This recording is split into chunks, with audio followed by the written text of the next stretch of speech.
Muito boa tarde, sejam bem-vindos a mais um episódio de Despolariza. Hoje tenho comigo o Dr. Hugo Rodrigues. Olá, Hugo. Olá, Tomás.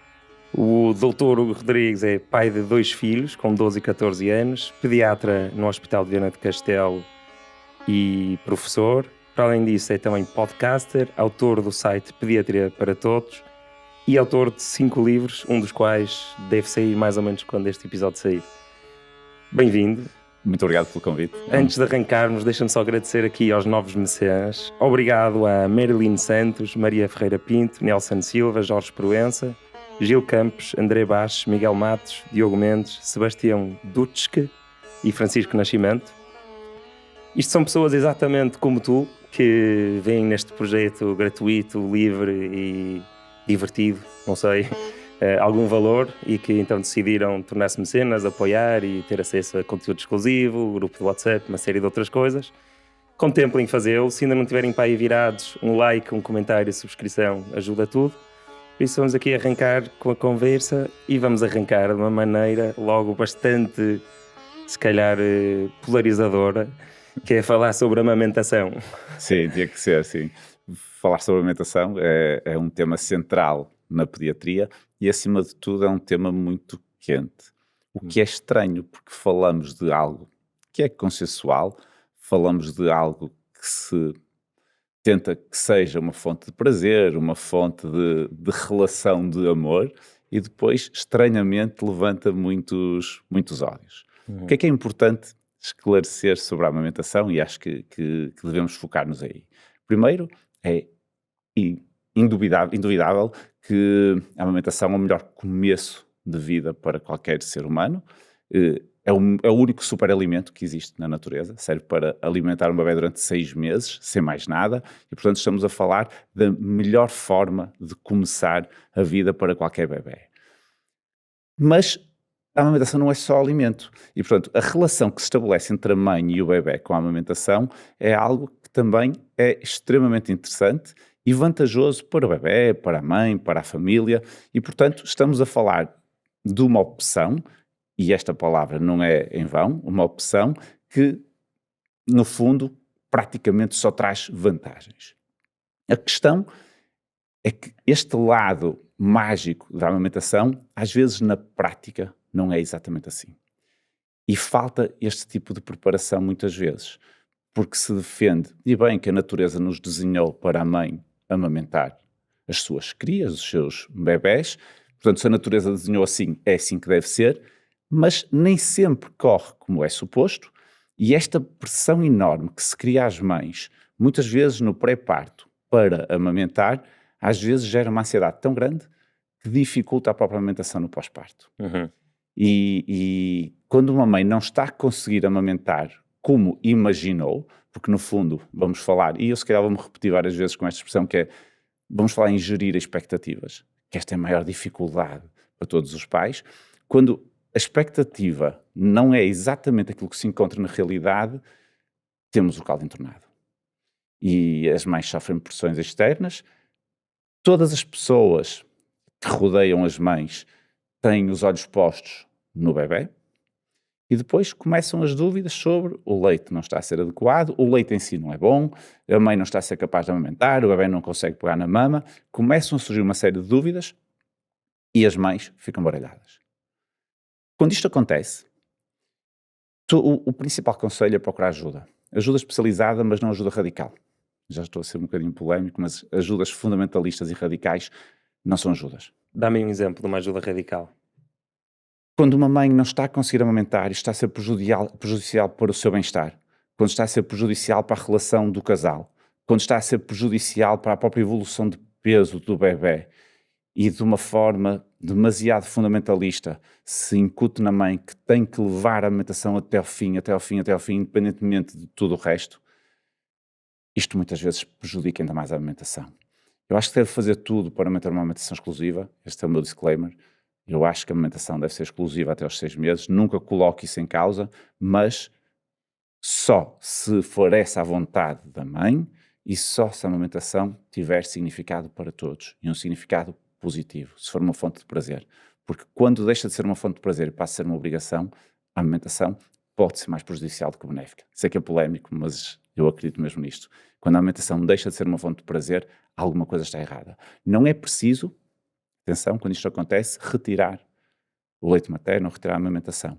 É preciso procurar ajuda para perceber de que forma conseguimos otimizar aquele processo para que possa efetivamente ser uma fonte de prazer. Se não se conseguir, poderá haver alternativas, mas isso é um plano B.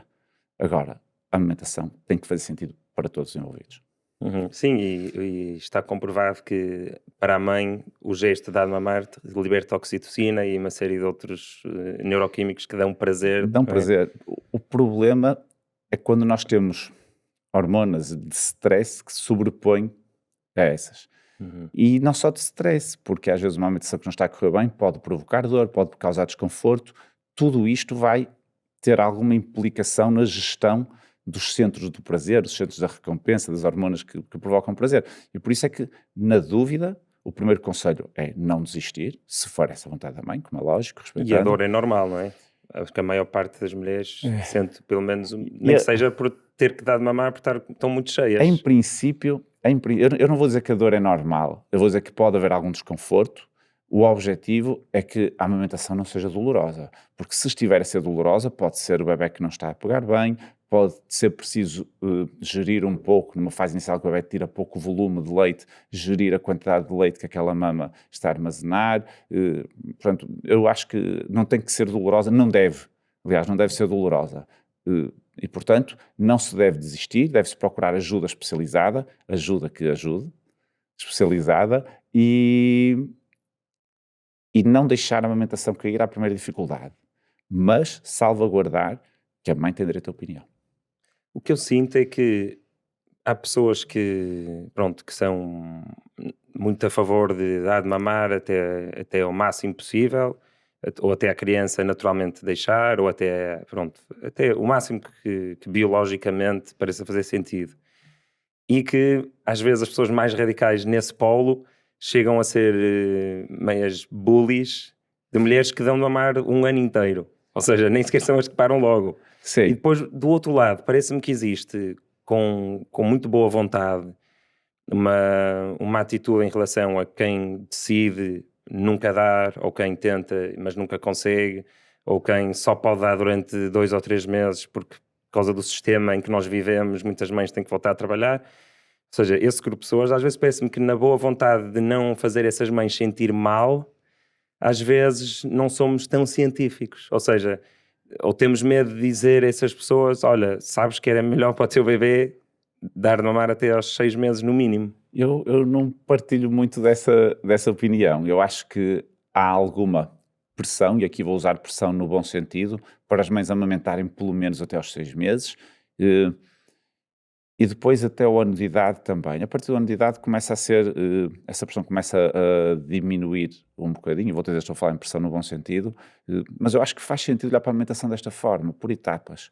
Os primeiros 6 meses, o leite materno tem tudo para ser o único alimento do bebé.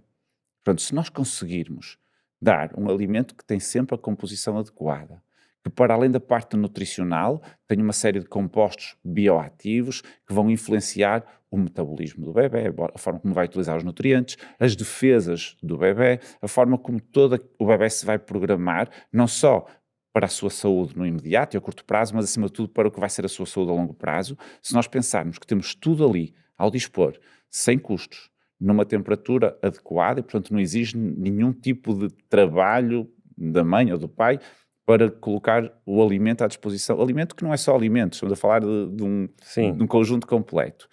E se pensarmos que, para além disto tudo, se consegue uma intimidade entre a mãe e o bebé, com o contacto físico, com a partilha de algo tão íntimo como é um produto natural da mãe, se nós pensarmos nisto tudo, faz sentido tentar capacitar as mães e ajudar as mães a levar este propósito, que é o primeiro objetivo, 6 meses.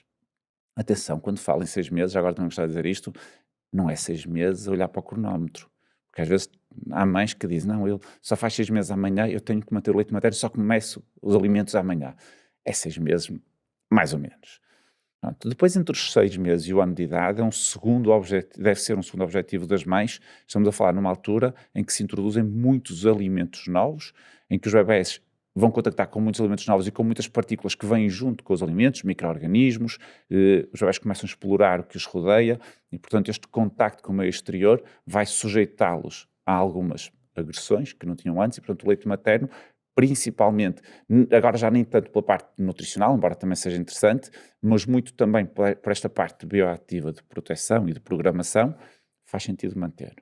A partir do ano de idade, e portanto este deve ser o segundo foco, a partir do ano de idade, nós não temos limite máximo para a alimentação, a OMS fala nos 3 anos, e depois há sempre a discussão de que isso é para países em vias de desenvolvimento, é para países desenvolvidos, é o que as mães quiserem, portanto não vale a pena estar a alimentar esse tipo de discussão. O que temos que perceber é que a partir daí o peso nutricional é cada vez menor, embora exista, o peso em termos de defesas é menor, embora também exista, mas há algo que não se consegue substituir, que é a parte da relação, a parte do apego, do afeto, do vínculo, que entre mãe e filho não há nenhuma forma maior do que a amamentação. Há outras que se calhar igualmente fortes, mas mais forte não. E portanto vamos pensar nestas 3 etapas. Se as mães forem pensar nestas 3 etapas, se calhar vai custar menos do que pensar logo nos 2 ou 3 anos e perceber que vão ter ali alguns obstáculos, se calhar, a surgir pela frente. Quando isto não é possível, ou não é a vontade da mãe, é preciso respeitar. Claro. Tem sempre que haver respeito. Claro, mas tornando aqui a conversa um bocadinho mais difícil, era muito mais fácil para mim agora seguir para a frente, mas tornando a conversa um eu bocadinho, gosto de desafios, portanto, um bocadinho mais difícil. Nós, pronto, tudo o que é à volta de bebês tende a polarizar, e porquê? É porque quanto maior é o valor que está em cima da balança, mais as pessoas têm uma reação emocional ao dilema moral ou à questão em cima da mesa. É por isso que o aborto é das questões mais polarizadas todas. Claro. De um lado tens estou a matar um bebê, que é o arquétipo da coisa mais frágil e preciosa que há, e do outro tens, são só células, não é? Pronto, claro. Então estes assuntos são muito sensíveis, mas pronto, essa opção da mãe, claro que a mãe e o pai deve também estar envolvido, claro. Mas devem poder escolher fazer o que quiserem. Mas não achas que em alguns casos é uma decisão moral? Ou seja, não achas que em alguns casos... Eu sei que tu não és filósofo, és médico, mas queria-te ouvir sobre isto. Ou seja, imagina que uma mãe pode perfeitamente, se quiser, dar de mamar entre os 13 e os 6 meses, mas escolhe conscientemente não fazê-lo porque não lhe dá jeito, por outra razão qualquer, porque pôs na balança moral dela e essa outra coisa foi mais importante. Não achas que para essas pessoas também não é importante haver esse tipo de pressão de se explicar os benefícios todos que há? Eu acho que deve haver informação, embora a informação nem sempre se traduz em conhecimento, não é? Que seja outra discussão filosófica. Concordo contigo quando dizes que a decisão individual, até que ponto é que temos o limite entre um bem maior de alguém dependente ou uma decisão individual, não é? Portanto, estamos a falar agora, a amamentação, e se calhar isto é que polariza um bocadinho as pessoas, não pode ser indissociável da mãe. Sim, sim. E às vezes a discussão só centrada no bebê torna isto, lá está, mais polarizado, mais bicéfalo, se quisermos assim. Se nós incluirmos a mãe nesta equação, se calhar vamos respeitar mais algumas opções. Mais uma vez, não acho que essa opção deva ser tomada de ânimo leve. E eu salvaguardei isso. Sempre que existe algum entrave, algum obstáculo, algo que vai impedir a amamentação como está idealizada, nós devemos encontrar soluções que otimizem essa amamentação. Esse deve ser o objetivo. Se mesmo assim não for capaz, por muito que eu, enquanto pediatra, diga, e não tenho dúvidas nenhumas, de que se a mãe pode dar o leite materno, é um disparate não o fazer. Enquanto pediatra, olhando só para a saúde do bebê, e eu, enquanto pediatra da família, e aqui também podemos discutir qual é o papel do pediatra, se aquela for a função da mãe, se aquela família funcionar melhor sem a amamentação, eu acho que isso pode ser ponderado nesta equação. Por muito que, isoladamente para o bebê, não seja a melhor opção. E se calhar para a mãe até pode não ser também, a mãe até se pode vir a arrepender mais tarde. Mas como disseste uma escolha consciente, eu acho mesmo que seja contra os nossos princípios, contra os nossos valores, não fazendo mal, podemos estar a privar de algum bem, mas não fazendo mal, nós devemos respeitar. Claro. E falámos disso, eu sei que tu viste esse episódio com a Margarida Santos. Sim. Eu acho, não sou pediatra, mas acho que o pediatra e mesmo o médico de família, eles têm que conhecer a família toda E a família tem que entrar sempre na equação, não é? Sim, sem dúvida. A ideia de que os pediatras são os médicos dos bebés, das crianças e dos adolescentes é muito limitadora. Nós Vocês são muitas vezes médicos dos sentimos... medos dos pais. É isso, nós somos médicos da família centrada nos bebés ou nas crianças, mas eu sinto muitas vezes parte integrante de muitas famílias e digo isto com carinho, acho que é interessante que seja assim e portanto nós não podemos, e às vezes percebemos que há ali algumas situações que podem não ser as ideais, mas que estão a impactar a relação entre os pais, estão a impactar a relação que os pais têm com os filhos. E às vezes desbloqueando, vou-te dizer, mesmo não sendo o ideal, vamos ao encontro de um bem maior, que é aquela estabilidade, aquele bem-estar, aquela harmonia familiar. E não tenho dúvida nenhuma que nada substitui a harmonia familiar. Tudo o resto nós conseguimos substituir. Isso é difícil, ainda não conseguimos chegar lá.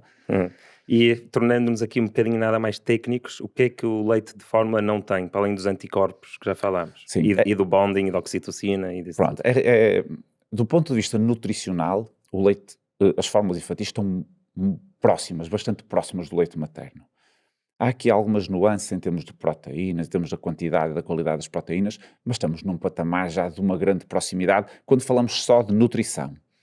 Falta-lhes essencialmente os tais componentes bioativos. Nós temos uma série de bactérias que existem no leite materno que não existem na fórmula, temos uma série de constituintes no leite materno que vão otimizar a colonização do intestino por bactérias boas em detrimento das más, e os bebés nascem com os intestinos estéreis e portanto é importante que vão sendo bem colonizados.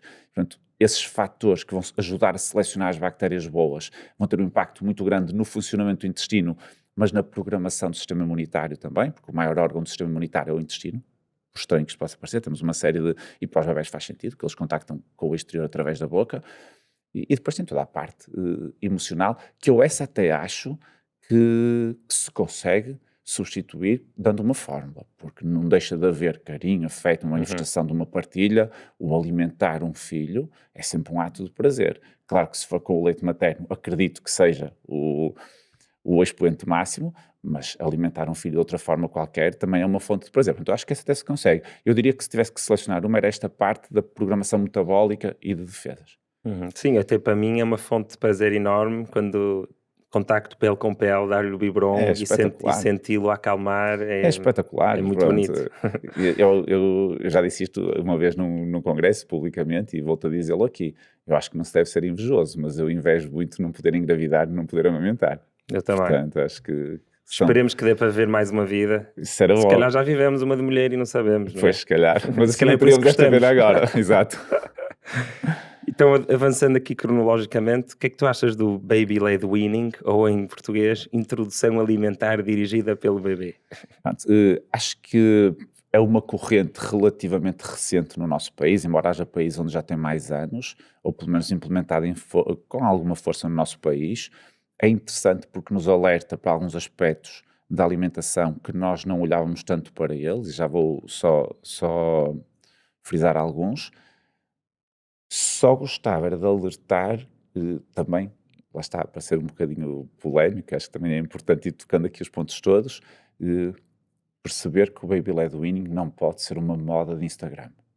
Eu senti isso quando foi a altura do meu filho, que era uma moda de Instagram. É isso, não pode ser. O que é que o Baby Led Weaning nos traz, de novo, relativamente à alimentação convencional? A diversificação alimentar, a introdução dos alimentos, tradicionalmente em Portugal, sempre se fez com as sopas, com as papas, com os purés de fruta, pronto, sempre com alimentos triturados, com uma consistência pastosa, em que o grande foco era dar ao bebê novos sabores e novos nutrientes.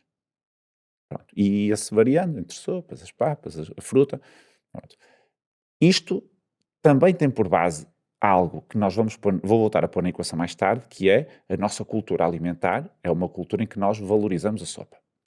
Muito. E isto não pode ser isolado da realidade, e já vou voltar a isto mais tarde. O Baby Led Weaning, o que nos traz, e para quem não sabe o que é a introdução dos alimentos na sua forma inteira.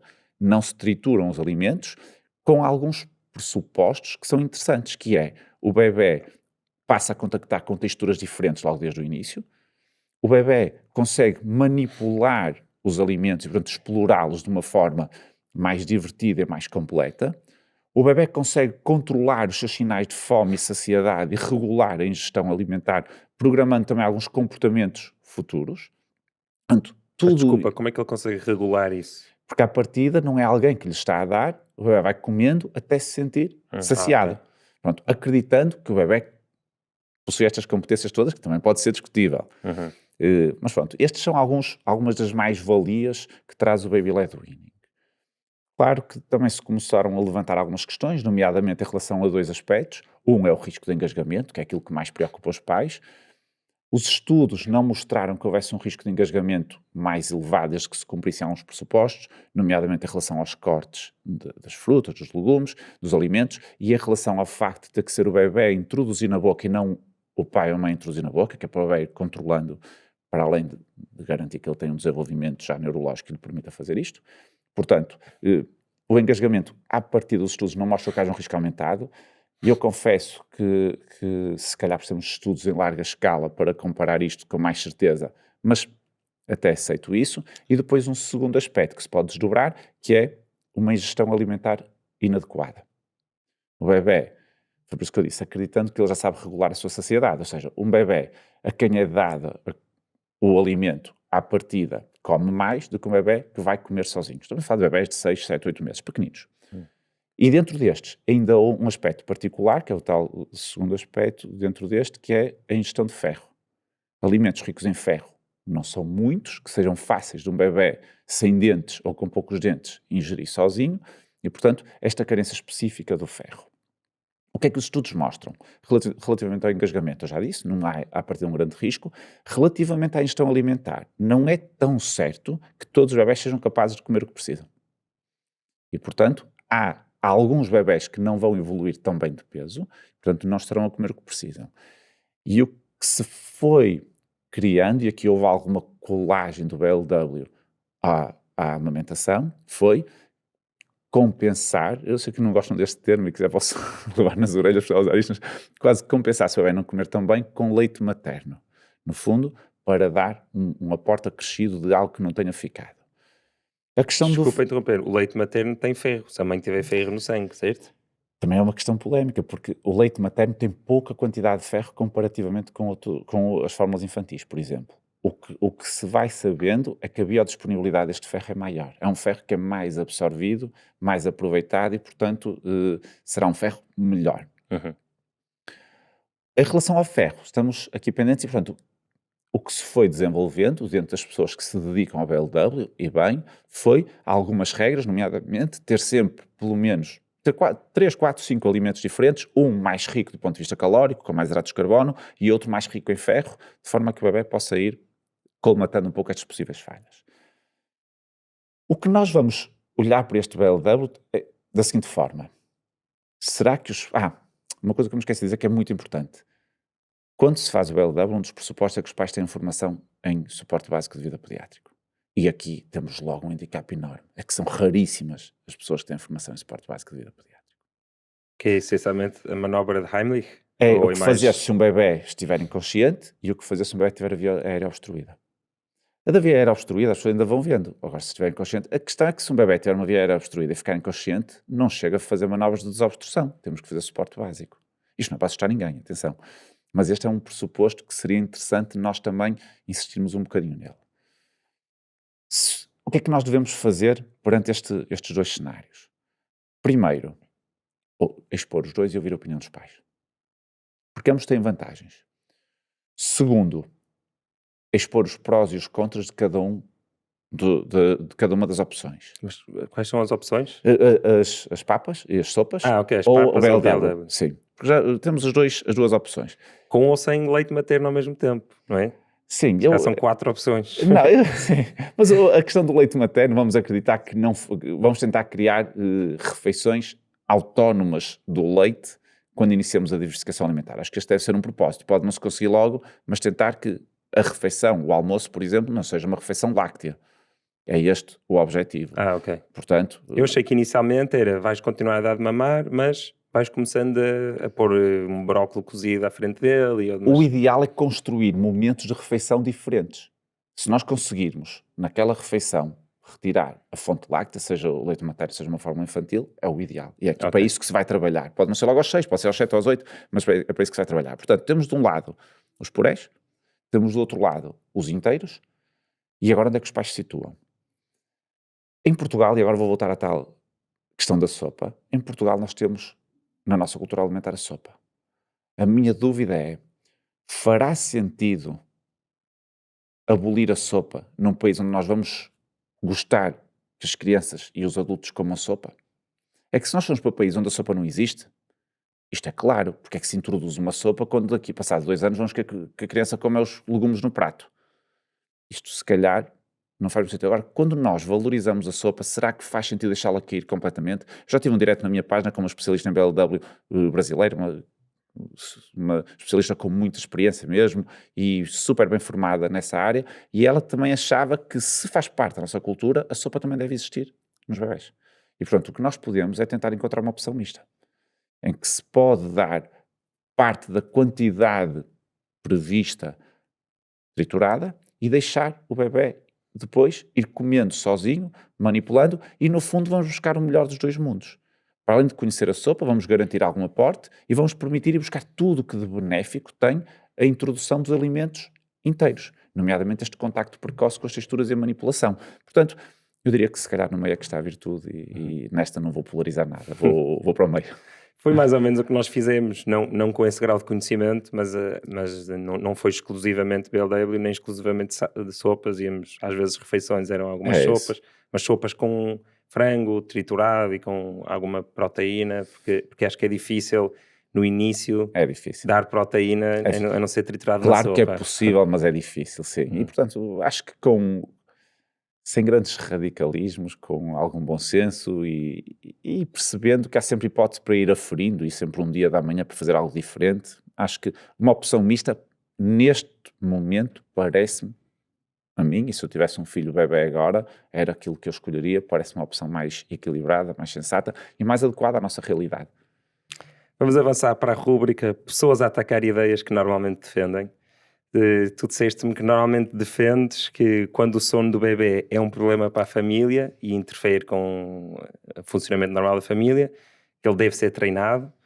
Por isso diria que aqui, para fazer o contrário, vais defender que é um processo completamente natural e que não deve haver invasão dos pais. Ok, sim. É? Primeiro, antes, só salvaguardar que o treinado tem que vir entre aspas, porque senão vai já levantar... O que quer dizer treinado? Pronto, vai já levantar muitas questões. Portanto, vou então defender... Baliza. Primeiro, balizar. O que é treinado e depois defendes a perspectiva mais naturalista? Treinado é um processo em que se vai ajudar o bebê a adquirir determinada competência. É assim que eu encaro este termo treinar. Não é com um mau sentido, não é com sentido como treinar um animal. Estamos a falar, portanto isto tem que ser salvaguardado, senão sei que é um tema mas polémico. É um animal. Claro, sim, mas numa perspectiva positiva. Sim. A ideia é ajudar a adquirir competências. Okay. E o treino serve para isso, para ajudar a adquirir competências. E é nesse sentido, se falarmos de treino de sono, é ajudar a adquirir competências de um sono, seja ele como nós depois pudermos pensar. Okay. Agora está definido. Agora queres que eu... defendas a posição mais naturalista. Ok. Pronto. Então, o sono é um processo biológico. Sendo um processo biológico, se calhar faz muito mais sentido respeitar o ritmo de cada bebê do que estar a impor uma norma dos pais ou uma norma social para algo que o bebê vai naturalmente adquirir quando chegar o seu momento. Porque todos somos diferentes. Pronto, e isto faz algum sentido. E agora posso-me defender de mim próprio? Sim. Ok, pronto. E este argumento faz sentido, é verdade, mas mais uma vez, e se calhar podemos também lembrar-nos da conversa da amamentação, mais uma vez nós não podemos isolar o bebê do contexto onde está inserido. E temos que perceber que o sono é uma necessidade básica para todos os seres humanos. A privação de sono é um método de tortura e quem é pai sente isso na pele, melhor ou pior, vai sentir isso na pele, não é? Sei que és pai há pouco tempo, portanto, o sono, e portanto nós temos que perceber que o sono é importante para o bebê, precisamente para ele se desenvolver adequadamente, e esta tem que ser uma preocupação dos pais, mas também é importante para os pais. Não é egoísmo pais quererem dormir bem. Só é egoísmo pais quererem dormir bem à custa de um filho não dormir bem. Porque os pais quererem dormir bem com um filho a dormir bem também, eu não vejo onde está o egoísmo aqui.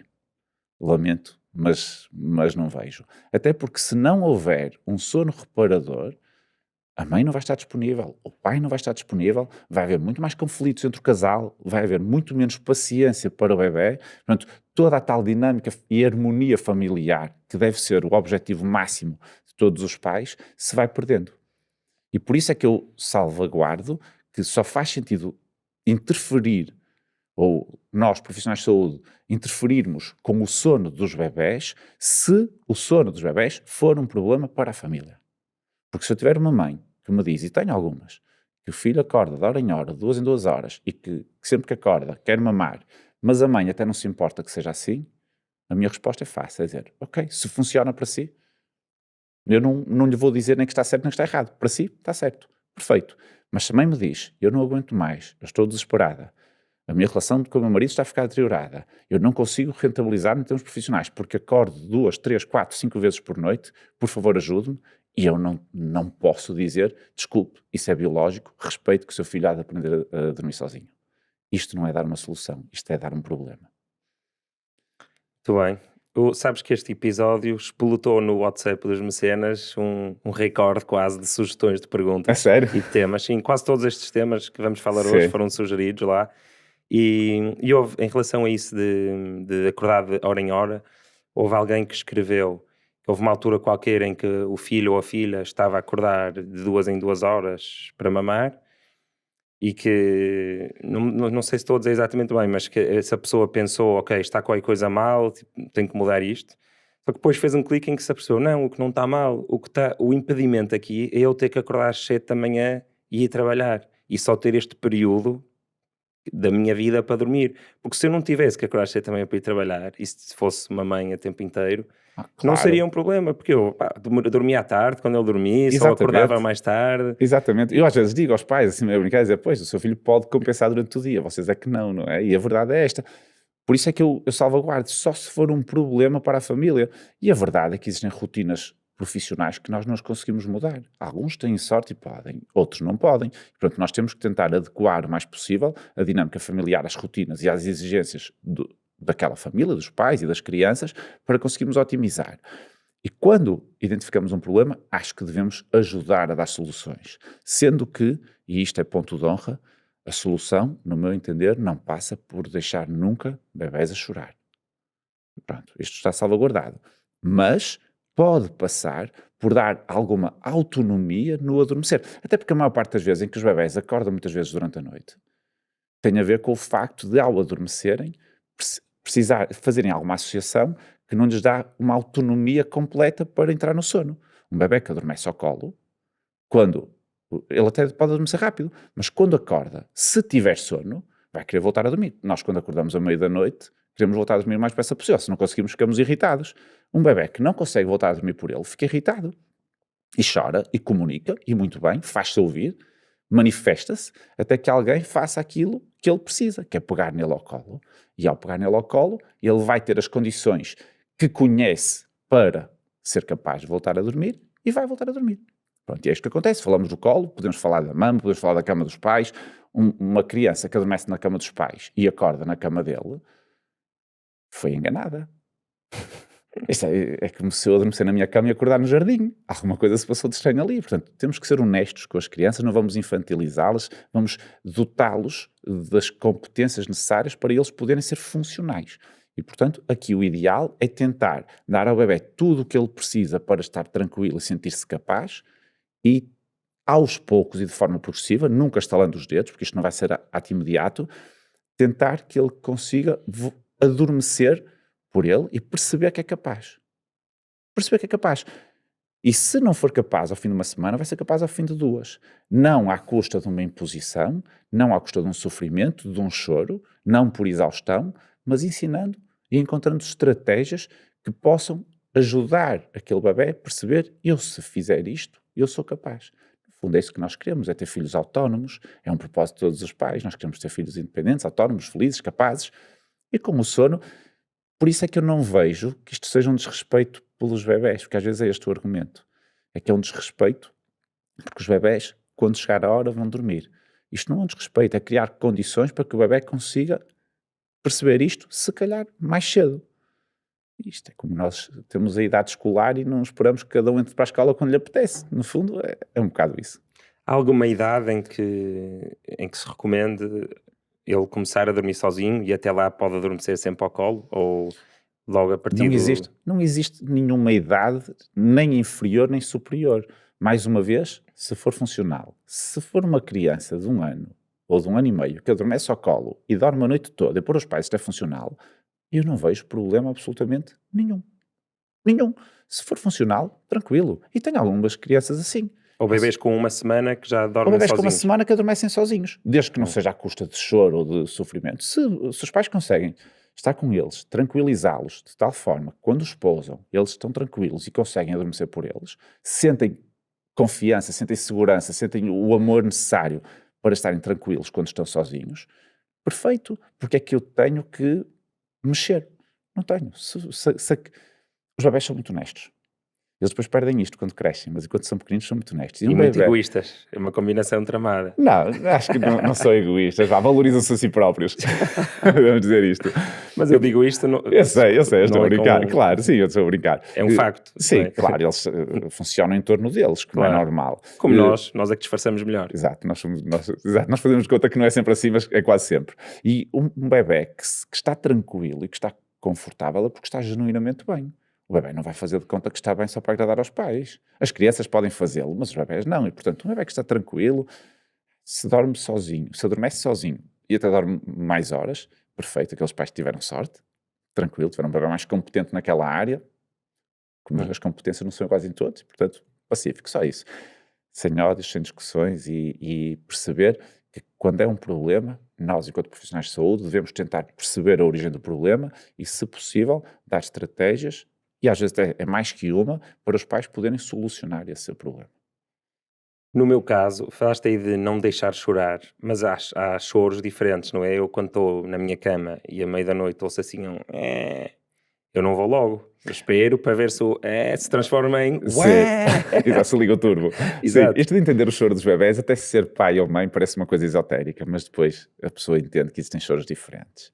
Eu, relativamente a esse caso, claro que se o bebé souber adormecer por ele, ou a criança souber adormecer por ela, se até acorda à meia da noite, faz só só para ver se há resposta. Se não houver uma resposta imediata, e às vezes até nem precisa ser premeditado, basta só o facto da pessoa estar meio atordoada porque é de madrugada, enquanto calça os chinelos e chega lá, já a criança adormeceu, é lícito aguardar. Agora, se a criança estiver a chorar, acho que faz sentido ir perceber o que é que se passa.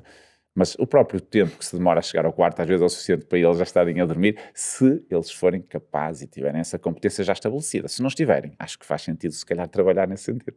Não, mas há um custo, às vezes, de ir cedo demais, que é, se vais cedo demais, ou a mãe vai cedo demais, e está com muito sono, então traz para a cama, Sim, então, durante a noite, aumentou a probabilidade de levares com um pontapé ou logo, com um braço. Sim.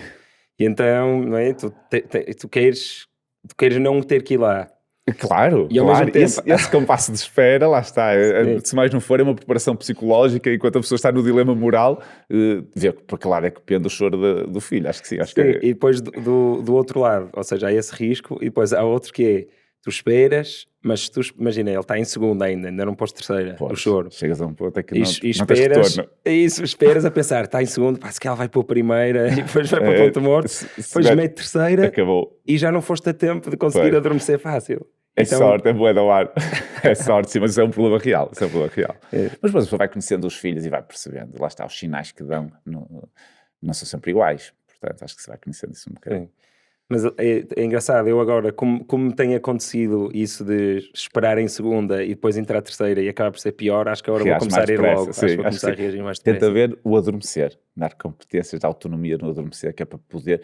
Não é justo pedirmos autonomia no despertar noturno se nós não dermos autonomia de início. Isso não é justo. Se a criança não sabe, isto é quase como uma criança que não sabe andar, nós exigimos que ela corra.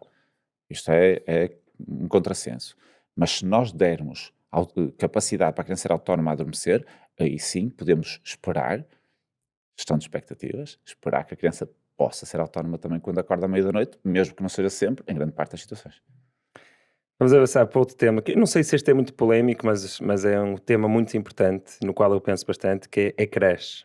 Dispositivos, televisões, telemóveis, E tablets. eu acho que este tema não deve ser polémico. Com tanta informação que nós estamos a ter cada vez mais de estudos sobre este assunto, acho que este não deve ser um tema polémico. Acho que deve ser um tema que nós devemos encarar de forma corajosa. Porque, efetivamente, os ecrãs têm consequências no desenvolvimento infantil. Pronto, nós ainda não sabemos todas, mas já vamos acumulando alguma evidência em relação a isso.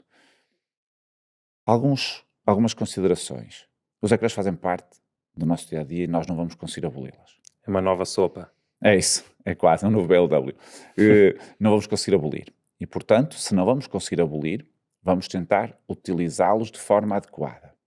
E o que é isto de forma adequada? Estamos a aprender e, se calhar, o ritmo de evolução está a ser mais rápido que o nosso ritmo de aprendizagem e é isso que nos está a criar dificuldades. Aos 2 anos de idade, o cérebro de uma criança pode ter cerca de 70% a 80% do tamanho do cérebro adulto. Estamos a falar de um período de uma vulnerabilidade brutal. Estamos a falar de um período em que é importantíssimo que os estímulos para a criança sejam o mais diversificados possível e que consiga a criança com esses estímulos desenvolver todas as áreas do desenvolvimento. A parte motora, a parte social, a parte da linguagem, a parte da visão, a parte da coordenação, uma série de áreas. Os ecrãs vão ser muito limitadores nas áreas que vão estimular. Para além disso, tem um efeito quase de eucalipto, é que é secar tudo à volta. O estímulo dos ecrãs é tão intenso que acaba um bebé que aprenda, uma criança pequena que aprenda a contactar com os ecrãs logo desde sempre, perde o interesse no resto, porque tudo o resto é muito menos apelativo do que um ecrã, que tem tudo, tem som, tem luz, tem contrastes, tem brilho, tem tudo. Sim, é o que nos acontece a nós, aos adultos. É isso, e portanto temos que ter esse cuidado também. Não é só no imediato, é a modulação de comportamentos, porque os comportamentos também se vão programando. Portanto, o que é que os estudos dizem? Nestes primeiros 2 anos, o benefício para o desenvolvimento dos ecrãs é nulo ou quase nulo. Haver algum benefício, e ele existe quando 2 pressupostos, ou 3, o tempo não é excessivo nos ecrãs, quando os conteúdos são de qualidade, e aqui já estamos a entrar num terreno pantanoso, o que é isto de conteúdos de qualidade, são poucos conteúdos que efetivamente são de qualidade, e o terceiro, quando os ecrãs são utilizados em conjunto com o adulto. Porque é muito mais benéfica a interação com o adulto e tendo o ecrã como um objeto, um terceiro objeto, e não o adulto ser a terceira parte. Não é a criança, é o ecrã. Portanto, só se aprende mesmo o efeito, possa haver algum ligeiro efeito benéfico na aprendizagem de algumas palavras, só se o adulto as for repetindo, porque a reciprocidade da interação é importantíssima para a criança se desenvolver. E com o ecrã não há reciprocidade. É uma relação quase unidirecional. E, portanto, partindo destes 3 pressupostos, quantidade não excessiva, qualidade adequada e convivência com um adulto, nós podemos tentar utilizar bem ou menos mal os ecrãs. Recomendações atuais. Até aos 18 meses, ecrãs 0. Entre os 18 meses e os 2 anos, é terra de ninguém. Até há pouco tempo, a Academia Americana de Pediatria dizia 0 também. Na altura da pandemia, acho que até foi um bocadinho antes, abriu alguma exceção para os tais conteúdos de qualidade, para videochamadas, pouco tempo e sempre. Portanto, eu diria, eu sou mais até aos 2 anos 0. Uhum. Mas pronto, mas até aceito que entre os 18 meses e os 2 anos possa haver um ligeiro espaço se for com estes pressupostos. A partir dos 2 anos, e mais uma vez nós não conseguimos retirar os ecrãs do nosso dia-a-dia, a partir dos 2 anos eles vão acabar por entrar. Quanto mais tarde, melhor. Ninguém aprende a ser técnico informático aos 2 anos. Ninguém. O que é que adianta uma criança de 2 anos saber abrir vídeos no YouTube? Qualquer pessoa sabe abrir vídeos no YouTube, é para totós. É abrir a aplicação e carregar. Estás a dizer isto porque as pessoas ficam muito surpreendidas. Dizem, é espetacular, com 2 anos ele já consegue selecionar aquilo. Qualquer pessoa faz isto. As aplicações hoje em dia não é conhecimento informático nenhum. São aplicações para totós. Qualquer pessoa consegue utilizar as aplicações sem nenhum tipo de conhecimento. É isso, é exatamente. É automático. É exatamente isso. E, portanto, a partir dos 2 anos e quanto mais tarde possível, pode haver aqui algum contacto com ecrãs, não vamos diabolizá-los, mas, se possível, em conjunto com adultos, com conteúdos de qualidade. A partir dos 6 anos, infelizmente, e eu não me importo nada de assumir esta posição, infelizmente temos a entrada dos ecrãs em meio escolar. que não há estudo quase nenhum que comprove algum tipo de benefício com a digitalização do ensino. Pelo contrário, há estudos que mostram que o próprio rendimento escolar piora utilizando os ecrãs, mas mesmo assim teima-se em forçar uma entrada que é contraproducente. A Finlândia ou a Suécia, não me lembro bem, ou a Dinamarca, desdigitalizou as escolas há pouco tempo. Claro, e Chegou a essa há conclusão. países em que já estão a proibir mesmo os telemóveis. E em Portugal já há uma auscultação para proibir a utilização de telemóveis em sala de aula. Mas eu quando falo da digitalização, é inclusivamente os computadores. Uhum. Não há vantagem nenhuma em aprender com computadores. Não há vantagem nenhuma, comprovada. Isto não é uma opinião pessoal, comprovada. Sim, Não há há. a vantagem de aprender a mexer no computador, mas não aprender história através do computador. Claro, há alturas em que é importante que as crianças percebam algo de informática. Isto é interessante. As aulas de tecnologias de informação e comunicação, TIC, se forem para ensinar competências digitais, é importante até porque esta questão dos nativos digitais, de dizer que estas gerações já são nativos digitais, já nascem a saber utilizar, isto é mentira, isto é uma falácia, daquelas mentiras repetidas muitas vezes, quase se acredita que sejam verdade. As crianças não percebem nada de informática. Lá está, abrem estas aplicações e jogos para totós, ok, sim senhora, mas não sabem atualizar uma firewall, não sabem fazer backup de informação importante, não sabem nada disso. Portanto, o que é isto de nativos digitais? É abrir aplicações e usar um touchscreen? É discutível. Portanto, poucos, nunca mais de 1 hora por dia. E depois aqui, 2 aspectos que eu vou meter novos e que também estão frisados nestas recomendações. Sem haver interferência nas rotinas do dia-a-dia importantes, sono, alimentação e brincar. E importante também não ser fonte de conflito, que aqui é difícil. Com crianças pequenas ainda se consegue, mas à medida que se vai aumentando a idade, isto começa a ser mais difícil. Portanto, cumprindo estes pressupostos, podemos eventualmente introduzir os ecrãs. E salvaguardando outro aspecto que eu esqueci-me de dizer há bocadinho, que é não descurar a atividade física. Só pode usar ecrãs quem for fisicamente ativo. E isto é extremamente importante, porque o ser fisicamente ativo parece quase associado às crianças, mas infelizmente não é assim tão real. Portanto, ecrãs só para crianças fisicamente ativas. E isto tem que ser uma realidade. Eu uma vez li em algum lado e gostei.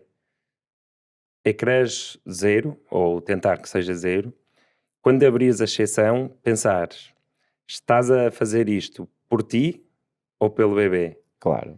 E isto a mim ajudou muito, porque nós, por exemplo, as únicas alturas em que o nosso filho tem ecrã é às vezes quando não estamos a conseguir dar de comer, fomos ali um bocadinho em desespero, Sim. e aí eu consigo justificar que, opá, ele tem que comer, é para o bem dele, percebes? Ou seja, mesmo que o que eu esteja a fazer está errado, e pá, eu Não tenho acho que sejam errados nem certos. Acho que há opções discutíveis e menos discutíveis, porque o errado e o certo, acho que não deve existir esses termos na... Sim. Mas acho parentalidade. útil a pergunta, porque Sim. outra coisa é, pá, não me apetece brincar com ele, vou pôr a ver televisão. Sim, E é aí isso. a resposta à pergunta é, estou a fazer isto por quem? Essa pergunta é a pergunta. É exatamente a pergunta. Quem é o objetivo de eu utilizar o ecrã? Sou eu ou é ele? E podemos transpor isto, por exemplo, para as videochamadas. A maior parte das crianças querem lá saber de fazer videochamadas. Só que para os adultos isto é importante, porque matam saudades através... As crianças não conseguem ter aquela transposição abstrata que nós temos. Portanto, não se deve forçar uma criança a fazer uma videochamada. A criança olha, diz assim, e vai brincar, que ela quer brincar, e portanto, para quem é? Acho que essa é a pergunta. Mas agora, numa situação em que ele anda a comer mal e pôr o telemóvel assim uma distância longe, só com qualquer coisa pode distrair, faz com que ele coma, quais são as outras estratégias que possam substituir isso? Ou... Os 2 maiores problemas de meter um ecrã no momento da refeição, e eu sou contra os ecrãs na refeição. Eu também, na teoria. Claro, mas sim, mas às vezes, prática. claro, e às vezes na prática nós temos que ajustar. Os 2 maiores problemas são, por um lado, vai impedir um bocadinho a relação que se estabelece com as outras pessoas, porque a criança fica desligada ali, e segundo, vai impedir a criança ver o que está a comer, as cores que estão no prato, as formas e a própria relação que se estabelece com os alimentos. Comer não é só sabor, nós falamos há um bocadinho do BLW, mas comer é sabor, é textura, é cor e é relação. A relação nossa com os outros, a relação nossa com os alimentos e a relação nossa com o momento da refeição. Os ecrãs só não boicotam o sabor e a textura, mas o resto é boicotado pelos ecrãs. E, portanto, são claramente evitáveis. Até porque, na verdade, aquilo que vocês estão a fazer é empurrar com a barriga. Eu entendo. Estão a solucionar o problema para o imediato. Isto é quase como as crianças que dormem mal, os pais adormecem ao colo porque querem ir dormir e depois acordam 3, 4, 5 vezes de noite e, portanto, estamos a empurrar com a barriga. É exatamente a mesma coisa. Comer em família eu acho que ajuda. Claro, acho que é importante. Começamos a jantar às horas dele e assim. Ajustar. As nossas dinâmicas familiares têm que ser ajustadas. Se a criança não comer tão bem, primeiro, importante saber, a criança está a comer o que precisa ou não. Gerir expectativas. Eu disse que ia voltar a isto várias vezes e vou voltar a esta conversa. A nossa expectativa enquanto adultos é que as crianças comam determinada quantidade. Mas será que eles precisam mesmo disso? Há vários fatores que intervêm no apetite das crianças. A velocidade de crescimento, que a partir do ano de idade cai de forma assustadora comparativamente com o que era antes, e os pais ficam um bocado perdidos porque ele comia muito bem e passa a comer mal. O conhecimento dos diferentes alimentos e as preferências. O estado de saúde, as crianças quando estão doentes comem pior. E outro aspecto muito importante que surge mais ou menos a partir do ano e meio, 2, e que os ecrãs na idade do teu filho podem condicionar-te isto, que é algo que se chama neofobia. As crianças passam por uma fase, a partir do ano e meio, 2, mais ou menos, em que estranham pelo aspecto visual. Em que tudo o que é de cor, geralmente põe de parte e dizem não gosto. Isto tem a ver com o impacto visual. E porquê é que os ecrãs aqui são um problema? Uma criança que se habitua a comer com o ecrã à frente, que nunca olha para o prato, ou que raramente olha para o prato, não sabe o que está a comer. Mas até come, gosta do sabor e está distraída. Quando olha para o prato e vê bolinhas verdes, que são as ervilhas, ou vê brócolis, ou vê cenouras, ou não sei o quê, começa a pôr de parte tudo. Não gosto, não gosto, não gosto, não gosto, não gosto. E não come. E não se vai forçar a criança a comer. Primeiro, porque é completamente errado. E segundo, porque a probabilidade de sucesso é baixíssima. Mesmo que ele adorou ervilhas, o meu filho, sim. até agora. Isso vai acontecer. É possível? Sim, é provável que daqui por um ano ele não esteja a comer ervilhas. As bolinhas. É isso. Eles, que na idade do teu filho, eles catam e gostam de comer. Exatamente. Mas daqui a um ano provavelmente vai comer tudo menos as ervilhas. Mas não é pelo sabor, então? É pela cor? É pela cor, é pelas formas, é tal neofobia, é estranhar o aspecto. Por isso é que nós devemos normalizar o aspecto da comida às crianças. Os alimentos inteiros, as crianças olharem para o prato, poderem manipular, perceber, conhecer, explorar com mais sentidos, porque não é só o paladar, é o cheiro, é o tato, é o som, a crocância, o som. Portanto, tudo isto é importante para que a criança conheça os alimentos. E ao conhecer aqueles alimentos, a probabilidade de os estranhar mais tarde é mais baixa, mas vai estranhar alguns deles. O que vai acontecer é que se ele gostava para trás, aquele sabor já ficou programado. Nós temos uma janela de oportunidade para o sabor. Se já ficou programado, mais tarde, quando ele ganhar coragem e pelo modelo dos pais, ver que os pais comem, perceber que se calhar também pode efetivamente arriscar porque é seguro se os pais comem, ele vai buscar a recordação do sabor que já conhecia e vai voltar a comer. Portanto, o trabalho que se faz no primeiro, segundo ano é muito importante porque vai programar o que vai ser para a frente, mesmo que o comportamento não seja todo linear, porque não vai ser de todo linear. Mas ainda bem, com os nossos filhos não ser linear, senão era uma seca. Sim, eu acho que como para nós é uma coisa mesmo excepcional, não há esse risco. Sim, porque ele brinca muito sim, com a comida, mas claro. faz todo sentido. Uma criança que todas as refeições... Claro, eles estão de boca aberta, estão a olhar e só fazem isto. Estão zombie, pois. Não sabem o que é.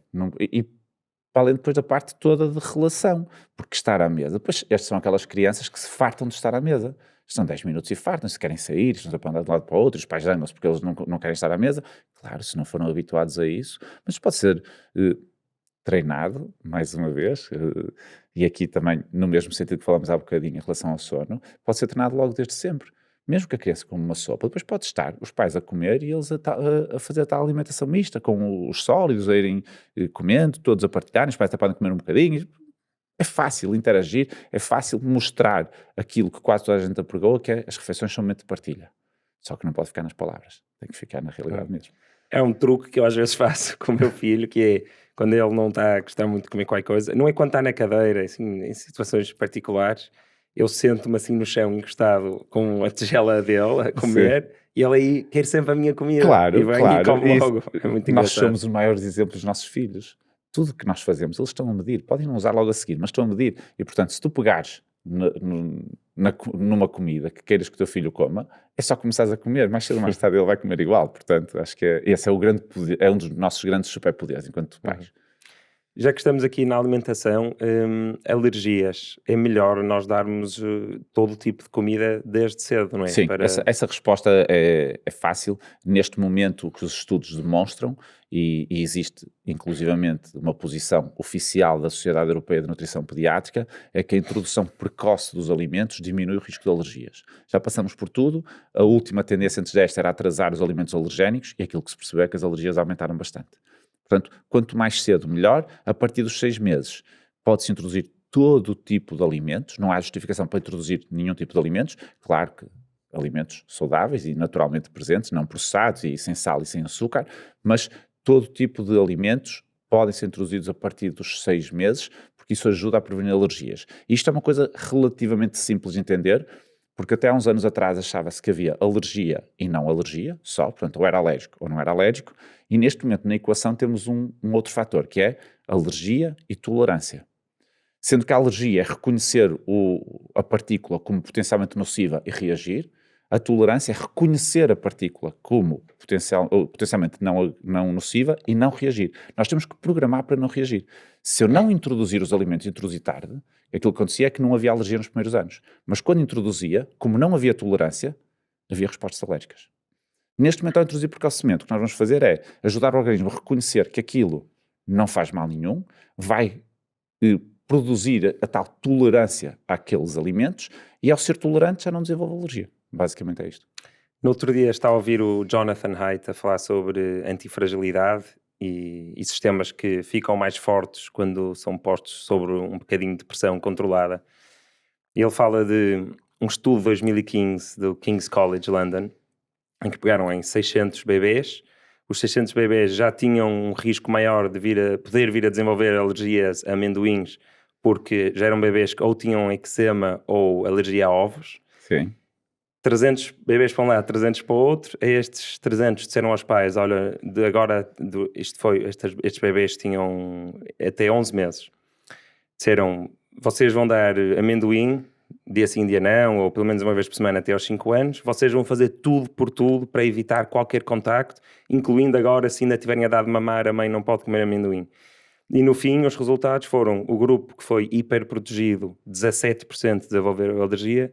O grupo que foi exposto ao amendoim, 3%. É espetacular. Quase 6 vezes menos. Isso é importantíssimo, lá está. Porque aqueles que foram contactando de forma consistente, porque não é contactar uma vez e depois ficar meses sem contactar, o sistema imune percebeu que aquilo era algo que ia contactar de forma permanente. E ao contactar de forma permanente, eu dizer, ok, se está cá de forma permanente, isto não nos faz mal. Vamos dizer às nossas células que quando virem este tipo de moléculas, não reajam. Sim, porque isto é normal. A energia mal gasta, não é? Exato. O nosso corpo é espetacular. É isso, a natureza desenhou-nos super bem e, portanto, e é exatamente isso que nós temos que fazer. A grande parte dos estudos sobre alergias alimentares tem por base a alergia aos amendoins e aos frutos secos, particularmente os amendoins, porque no Reino Unido e nos Estados Unidos são alergias muito graves. Em Portugal nós não temos assim tanta, porque também o amendoim não faz tanto parte da nossa cultura em crianças, é depois mais tarde com as minis, mas há países onde existe efetivamente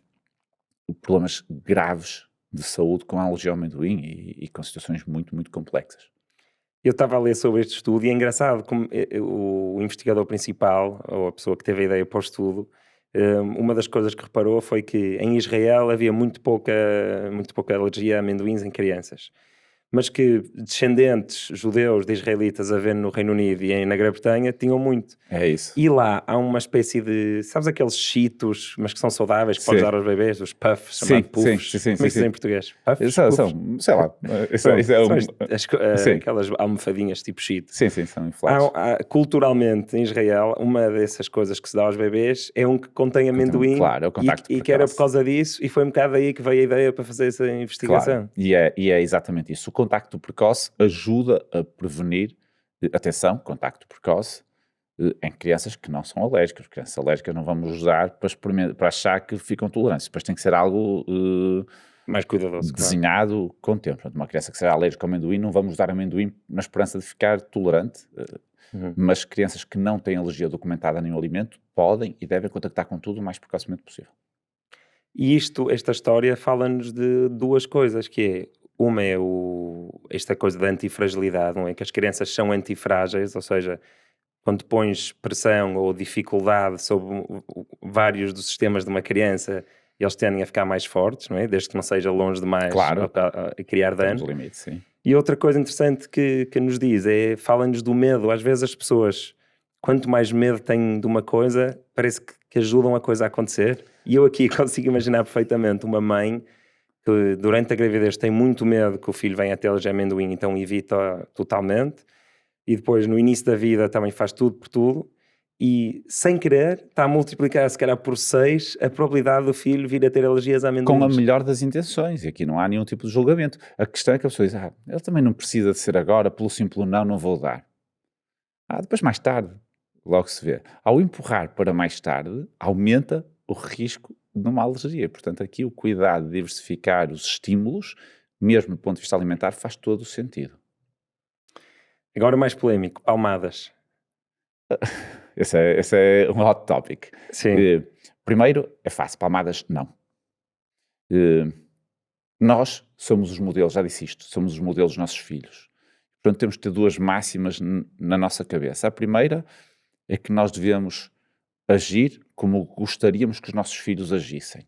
E nenhum de nós gostaria que os filhos agredissem outra pessoa. Portanto, esta é a máxima. Segundo, é que as crianças vão aprender a solucionar os problemas como nos veem a nós. E, portanto, eu se resolvo com um castigo físico, as crianças vão perceber que essa é uma resposta possível, válida e que podem efetivamente utilizar numa situação semelhante.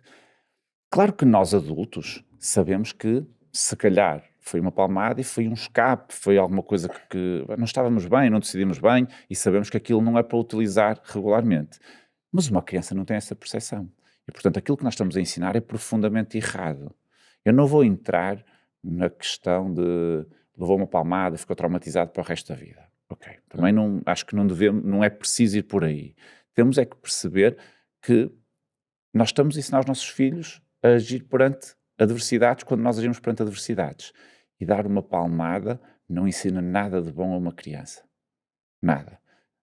Ensina que o pai ou a mãe perdeu o controlo, ensina que o pai ou a mãe foram violentos, ensina que a violência é legitimada em algumas situações.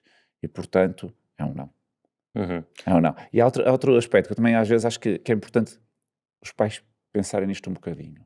Sempre que nós agimos com os nossos filhos, devemos pensar, o que é que eu faria se visse um estranho a fazer isto ao meu filho? A agir como eu estou a agir agora. Qual seria a minha reação?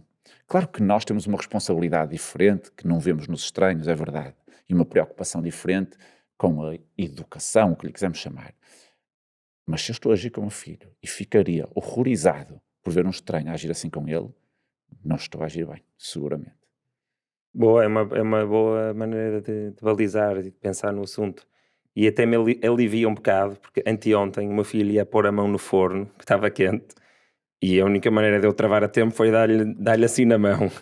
E se eu visse outra pessoa a fazer isso com o meu filho, não ia achar mal nenhum. É isso, lá está, é isso. Então, sim, pronto, sim, já eu não também. vou ser cancelado. Não.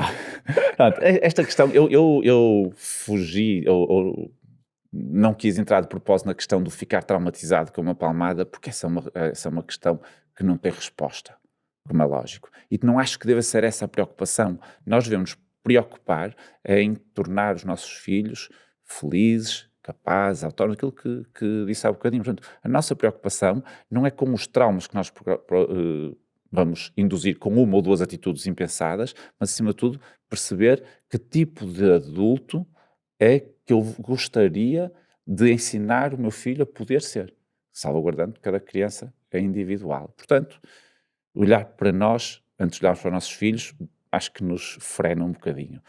Por muito que culturalmente a educação fosse muito diferente há 20 ou 30 anos atrás, ou há 50 anos atrás, os legados culturais são importantes, mas não são imutáveis. Claro, sim. E, portanto, cabe-nos a nós, com o conhecimento que temos agora, que também não havia na altura, perceber que se calhar podemos fazer melhor. Eu acredito sempre que as gerações podem sempre fazer melhor do que as anteriores sempre. E acredito que a geração dos meus filhos vai fazer melhor do que a minha e espero mesmo que seja assim, é assim que nós evoluímos. E portanto, mas isso só acontece se eu tiver a coragem de cortar com algumas das coisas que aconteceram para trás. E o conhecimento, felizmente, cada vez é maior e nós podemos e devemos usá-lo bem. Portanto, não redondo. Sim, provavelmente o doutor Hugo, de há 40 anos, que lia tanto como tu e se informava tanto como tu e que dava palmadas aos filhos, também tinha quase a certeza que não andava a fazer nada mal. Claro. E tu de certeza que estás a fazer qualquer coisa mal também. Seguramente. Todos os dias nós fazemos algumas coisas não, mal. Mas coisas que a geração seguinte vai dar e vai pensar todos como nós é que eles fazemos, faziam. é isso. Todos nós, eu às vezes penso nisso, eu estou a pensar, o que é que daqui a 20 anos vão achar por nós estarmos a defender isto agora? Será que vão concordar? Será que não vão? Pronto. Sem fatalismos, eu acho que a parentalidade não pode ser vista com fatalismos, pelo contrário, e de certeza que muitas das pessoas que nos estão a ouvir já deram uma palmada ao filho, ou não deram. Isto não é para crucificar ninguém, é para ajudar as pessoas a pensar e a encarar a situação de forma diferente, porque há sempre um dia da manhã. E se no dia da manhã não repetirem a palmada, perfeito. No grupo de mecenas isto também foi uma conversa interessante. Houve uma pessoa que disse, que me fez pensar que para alguém que já tem, se calhar, isso é um bocado mais velho e se calhar não tem tanta capacidade de fugir à maneira como foi educado pelos pais, se calhar para essas pessoas a palmada é a única forma que eles conhecem, por falta de conhecimento de outras técnicas, de criar barreiras ou disciplina. Claro. Então se essa pessoa se calhar sente que sem a palmada não existe nenhuma forma de criar limites.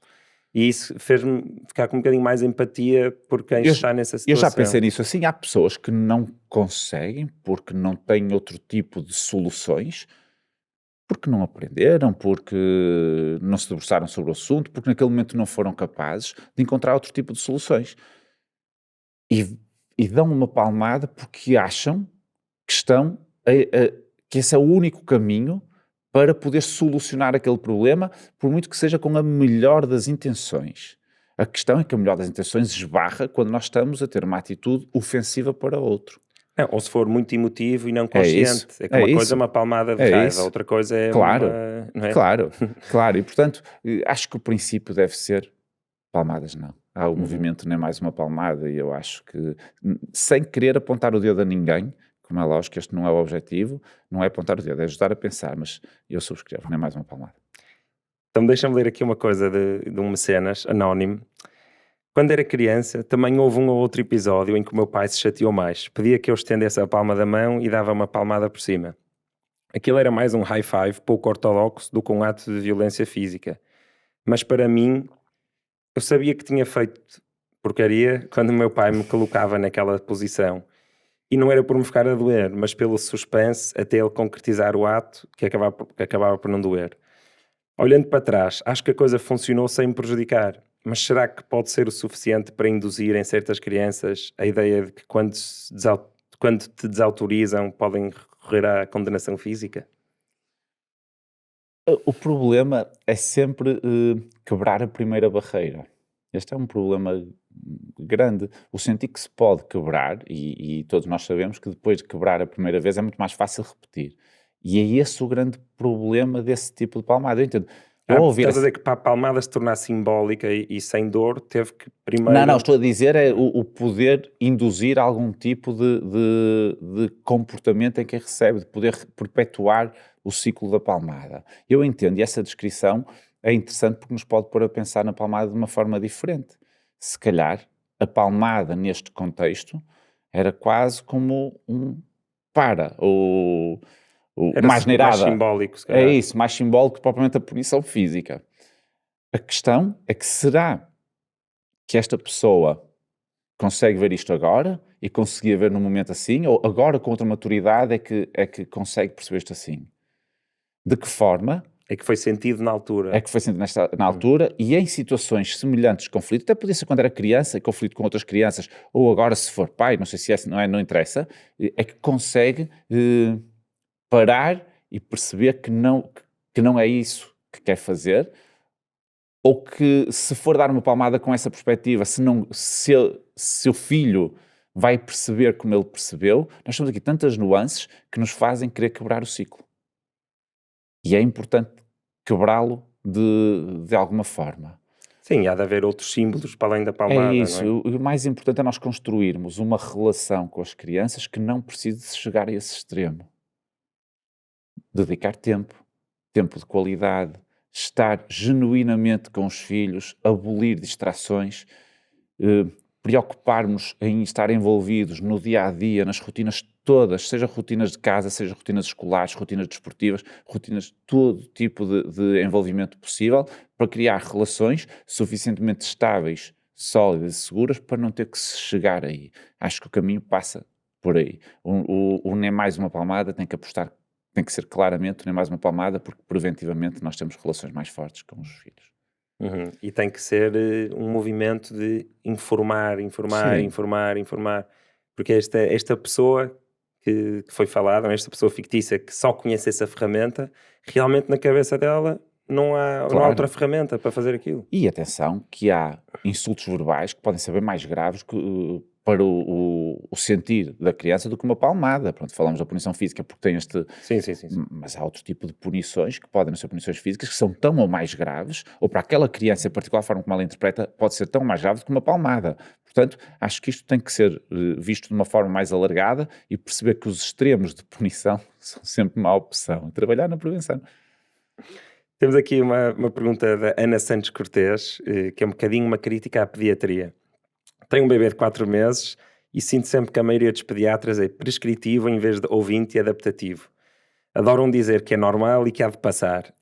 Tudo o que é sono irregular e cólicas, em vez de se explorar as particularidades de cada bebê e ver se efetivamente não haverá algo a fazer para reduzir esse desconforto, há, como noutras áreas de medicina, o medo de dizer não sei o que se passa consigo, mas vamos tentar descobrir. Em vez disso, veste-se o é normal e se passa.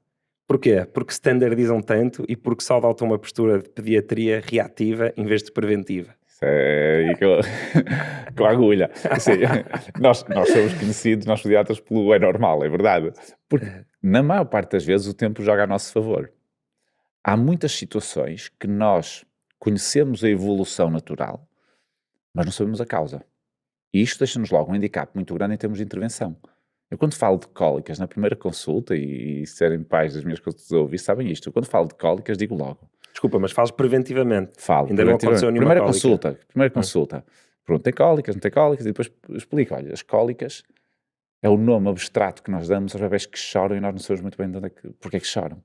Sabemos é que choram, fora dos episódios de choro estão bem, quando nós observamos estão bem, o peso está a evoluir bem, portanto não há bebés com cólicas que estejam a evoluir mal de peso, porque até prova encontrar um bebé que evolui mal de peso e que chora, tem fome. Pronto, não há cólicas em bebés que evoluem mal de peso, portanto, o bebé que evolui bem de peso, que tem estes episódios que surgem do nada e desaparecem também, e que fora desses episódios a criança está bem, o bebé está bem, nós assumimos este diagnóstico de cólicas. O nome cólica é um bocadinho enganador, porque cólica remete-nos para dor do intestino, e pode não ser. do cólon.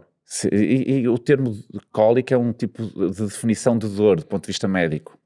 Portanto, até nós nos induz um bocadinho erro. Nós não sabemos de onde é que vêm as cólicas. Provavelmente, grande parte das vezes, tem mesmo a ver com alguma imaturidade do intestino, alguma acumulação de ar, mas nós não sabemos. E a expressão que eu uso na consulta é mesmo esta. Se nós não sabemos de onde vem, nós também não tratamos isto espetacularmente bem. Portanto, o que é que nós devemos perceber? Primeiro, há conselhos que são gerais. Todos os bebés gostam de contacto físico e precisam de contacto físico para se sentirem seguros, tranquilos. Portanto, o contacto físico com um bebé que chora, chamemos com cólicas ou outra coisa qualquer, é sempre uma solução. Eu diria que é sempre a solução inicial. Contacto físico, pele com pele, aconchego, dar a segurança e a tranquilidade que o bebé precisa. Se isto for suficiente, perfeito. Se não for, podemos avançar. Se acharmos que o problema está na barriga, podemos massajar a barriga, podemos levar as perninhas. Se mais não for, estamos a fomentar também contacto físico. Este uma das armas da massagem infantil. Poderá ter outras, mas o contacto físico é sempre uma das armas. Não tenho dúvidas. Está lá, genuinamente preocupada, partilhar. Isto não tem nada de esotérico. Existe mesmo uma conexão entre pais e filhos, não tenho dúvida disso. Perante uma falta de resposta a esta situação, nós podemos e devemos tentar encontrar soluções. Agora, aquilo que não faz muito sentido é andarmos, por exemplo, a fazer exames e mais exames quando o bebê entra nesta definição. Chora, e nós temos, a maior parte das pessoas não sabe, mas temos a definição de 3 horas por dia, 3 dias por semana, 3 semanas por mês, esta regra dos 3, para chamarmos cólicas.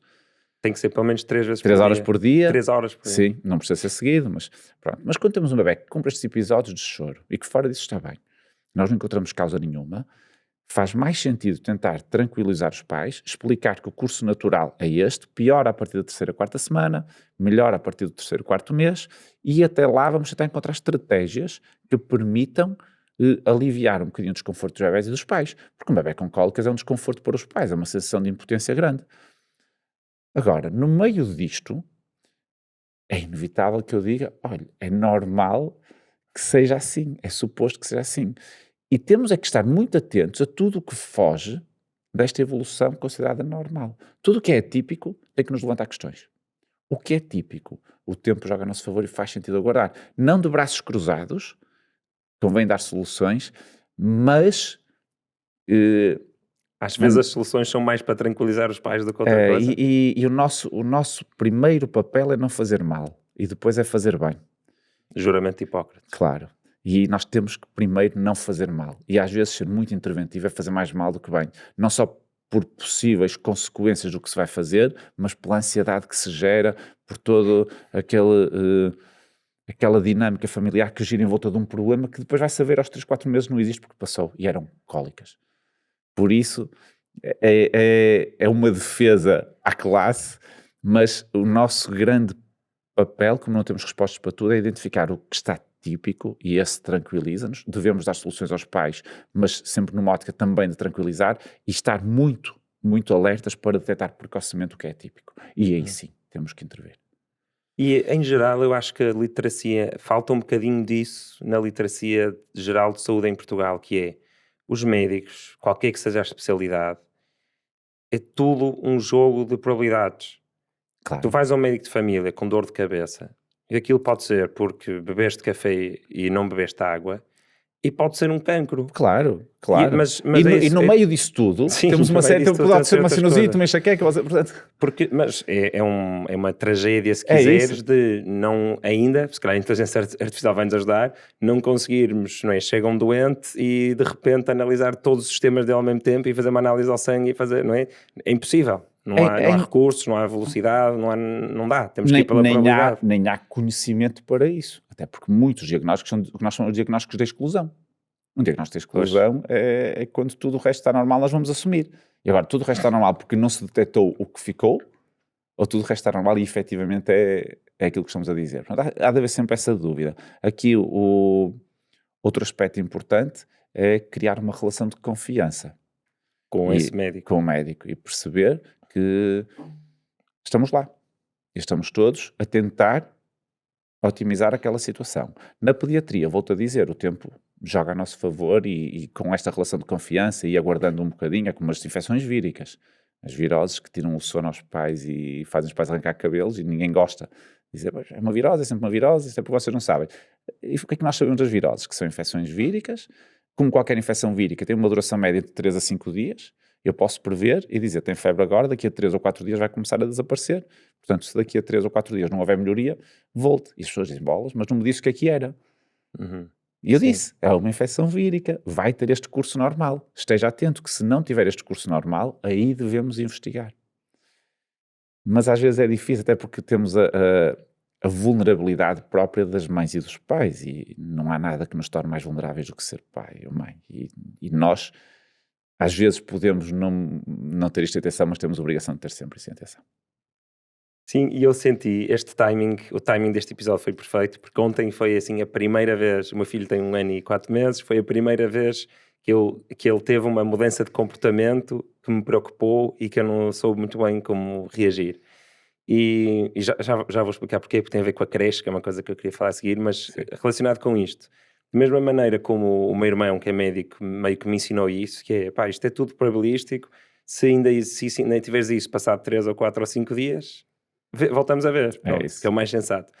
Isso também se aplica aos comportamentos, porque eles, nesta idade, tu não imaginas, ele ainda por cima ao verão, é hiperestimulante e é espetacular. Claro. Ele desde início de junho até agora, ele já teve tipo 4 personalidades. Já teve, não é personalidades, mas sabes? E ainda tipo, não está na certa.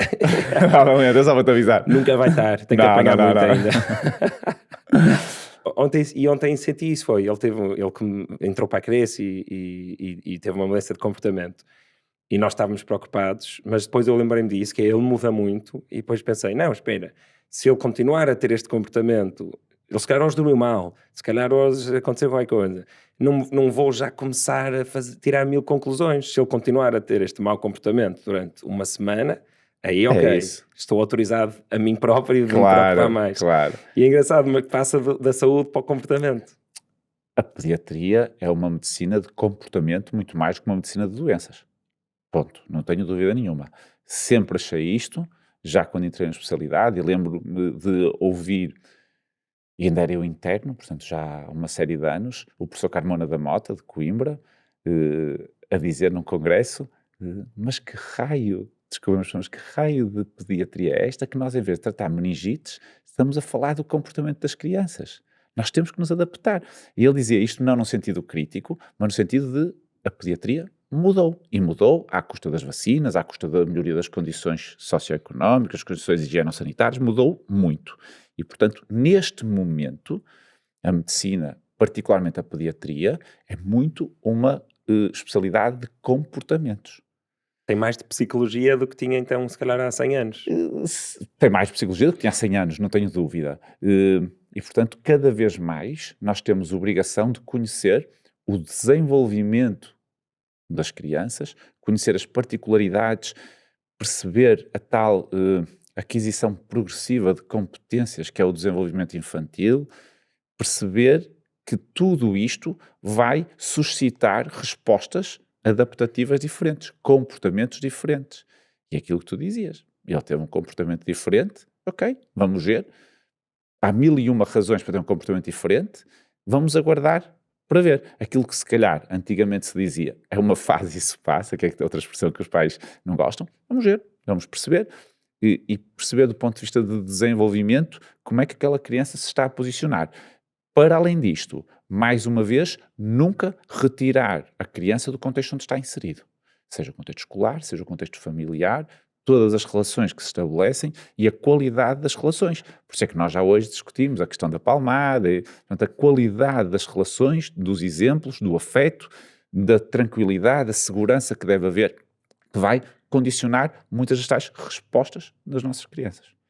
Pronto, então vamos lá falar das creches, porque imagina, nós estudámos a literatura científica, digamos assim, que existe sobre o impacto de pôr uma criança na creche cedo demais ou antes dos 3 anos. Pronto, tivemos as recomendações de acordo com o que nós concluímos, já vais dizer se estou correto ou não, era que antes dos 3 anos parecia haver uma correlação, principalmente por causa de um estudo grande que foi feito no Canadá, parecia haver uma correlação entre pessoas que foram postas em o que eles chamam daycare cedo demais e mais velhos terem mais inseguranças e mais agressividade, até havia uma correlação com crime, pronto.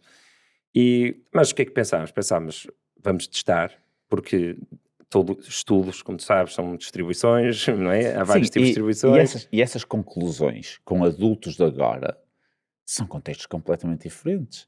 São creches completamente diferentes. São creches de há 20 anos ou há 30 anos. Sim, não me lembro de que ano era o estudo, sim, mas sim, se mudou são em 10 adultos anos. agora, nós não conseguimos fazer um paralelismo direto e, portanto, isso tem que ser sempre interpretado com alguma cautela. Sim, e não é causal, é correlativo. Claro. Até porque é impossível Não nestas pode ser, coisas. tem que ser um estudo prospectivo para haver uma relação causal, e isto são estudos retrospectivos, Sim. portanto nunca poderia haver uma relação causal. Mas espera, deixa-me só acabar. Sim. Então, o que é que nós decidimos? Decidimos, olha, como isto é uma distribuição estatística e há de tudo, vamos experimentar. E se correr mal, e se virmos que está a correr mal, tiramos, tranquilo. Então, metemos na creche a semana passada, começou, o primeiro dia fomos com ele, o segundo dia foi sozinho, mas só amanhã, pronto, foi assim aos poucos. E hoje é quinta, não é? Sim. Terça começou a ser assim um bocado mais agressivo e a mandar assim uns gritos mais fortes, mais agressivos que nunca tinha mandado. Segunda começou o início disso, terça pior, e ontem estava irreconhecível, ao ponto de ter feito uma coisa que nunca tinha feito, que foi no último biberon do dia, que para ele foi, os olhos vão para cima e é sempre uma maravilha. Deitei-me na cama com ele e a minha mulher saiu do quarto e ele começou a chorar ansioso, porque eu queria isto, nunca tinha acontecido. Pois. E sempre a querer colo e sempre à procura da mãe.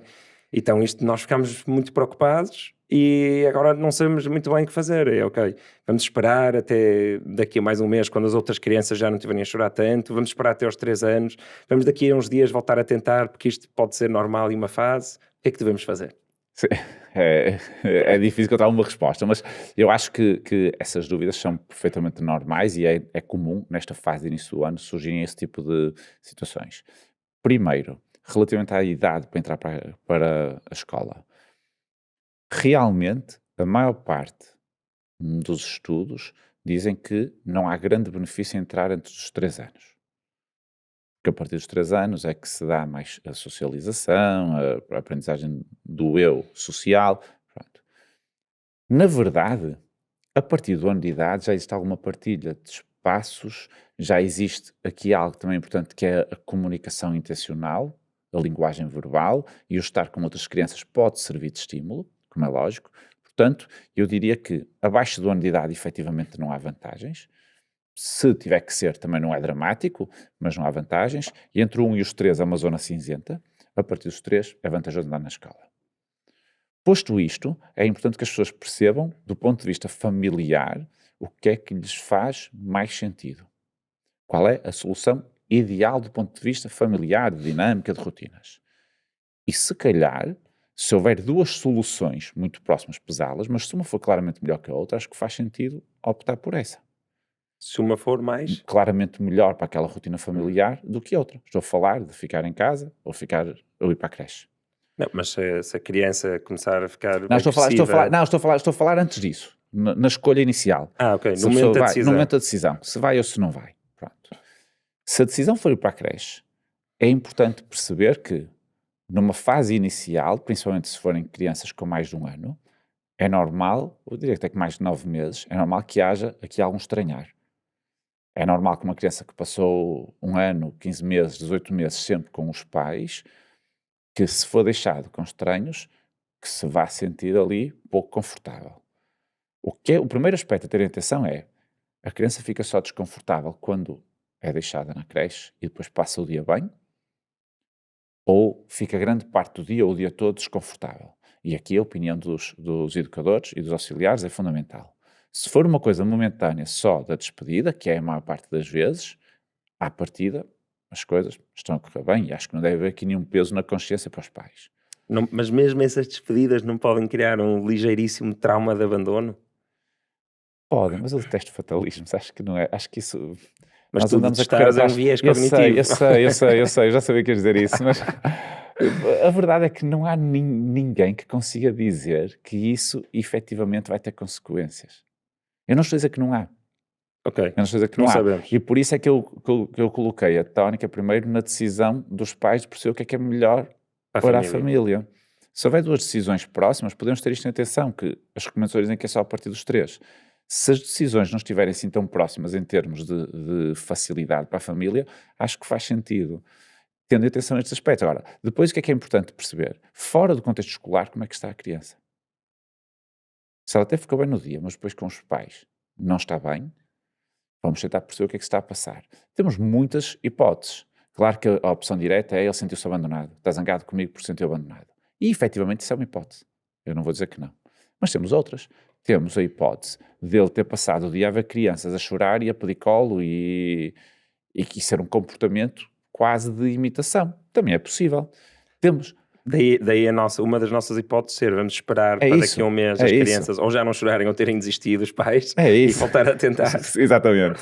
Temos a hipótese também de ser uma criança que até dormia muito bem em casa e foi para a creche e está a dormir pior.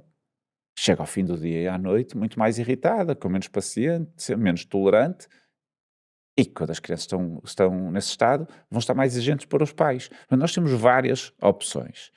Decidir a quente é má opção, a não ser que seja algo muito grave, claramente a criança não está bem e aí a decisão pode ser imediata. No teu caso em particular, o conselho que eu dava, se isto fosse uma consulta, era essa. Ok, vamos aguardar mais uns dias, vamos ver como é que as coisas estão a correr. Se efetivamente vocês notarem uma mudança importante no comportamento dele, aí, se puderem, faz sentido ponderar outra opção. Se não puderem, vamos falar com o educador e tentar encontrar aqui estratégias. E aferindo isto, sendo que mesmo que haja os tais pequenos traumas, não é por 1 ou 2 ou 3 ou 4 dias que isto vai ter aqui consequências dramáticas para o futuro. Foi o que eu disse à minha mulher. Nós podemos compensar, isto não foi combinado. Ela pode achar ou ouvir que foi, mas não foi. Claro que isto pode deixar algum tipo de marca, mas que é sempre compensado a seguir. Aliás, com 14 meses, nem guarda memória consciente disto. Podemos discutir se guarda memórias inconscientes, memórias conscientes. 16. Não vai guardar memórias conscientes disto. Portanto, com calma, tentando em conversa com o educador perceber como é que é o comportamento durante o dia.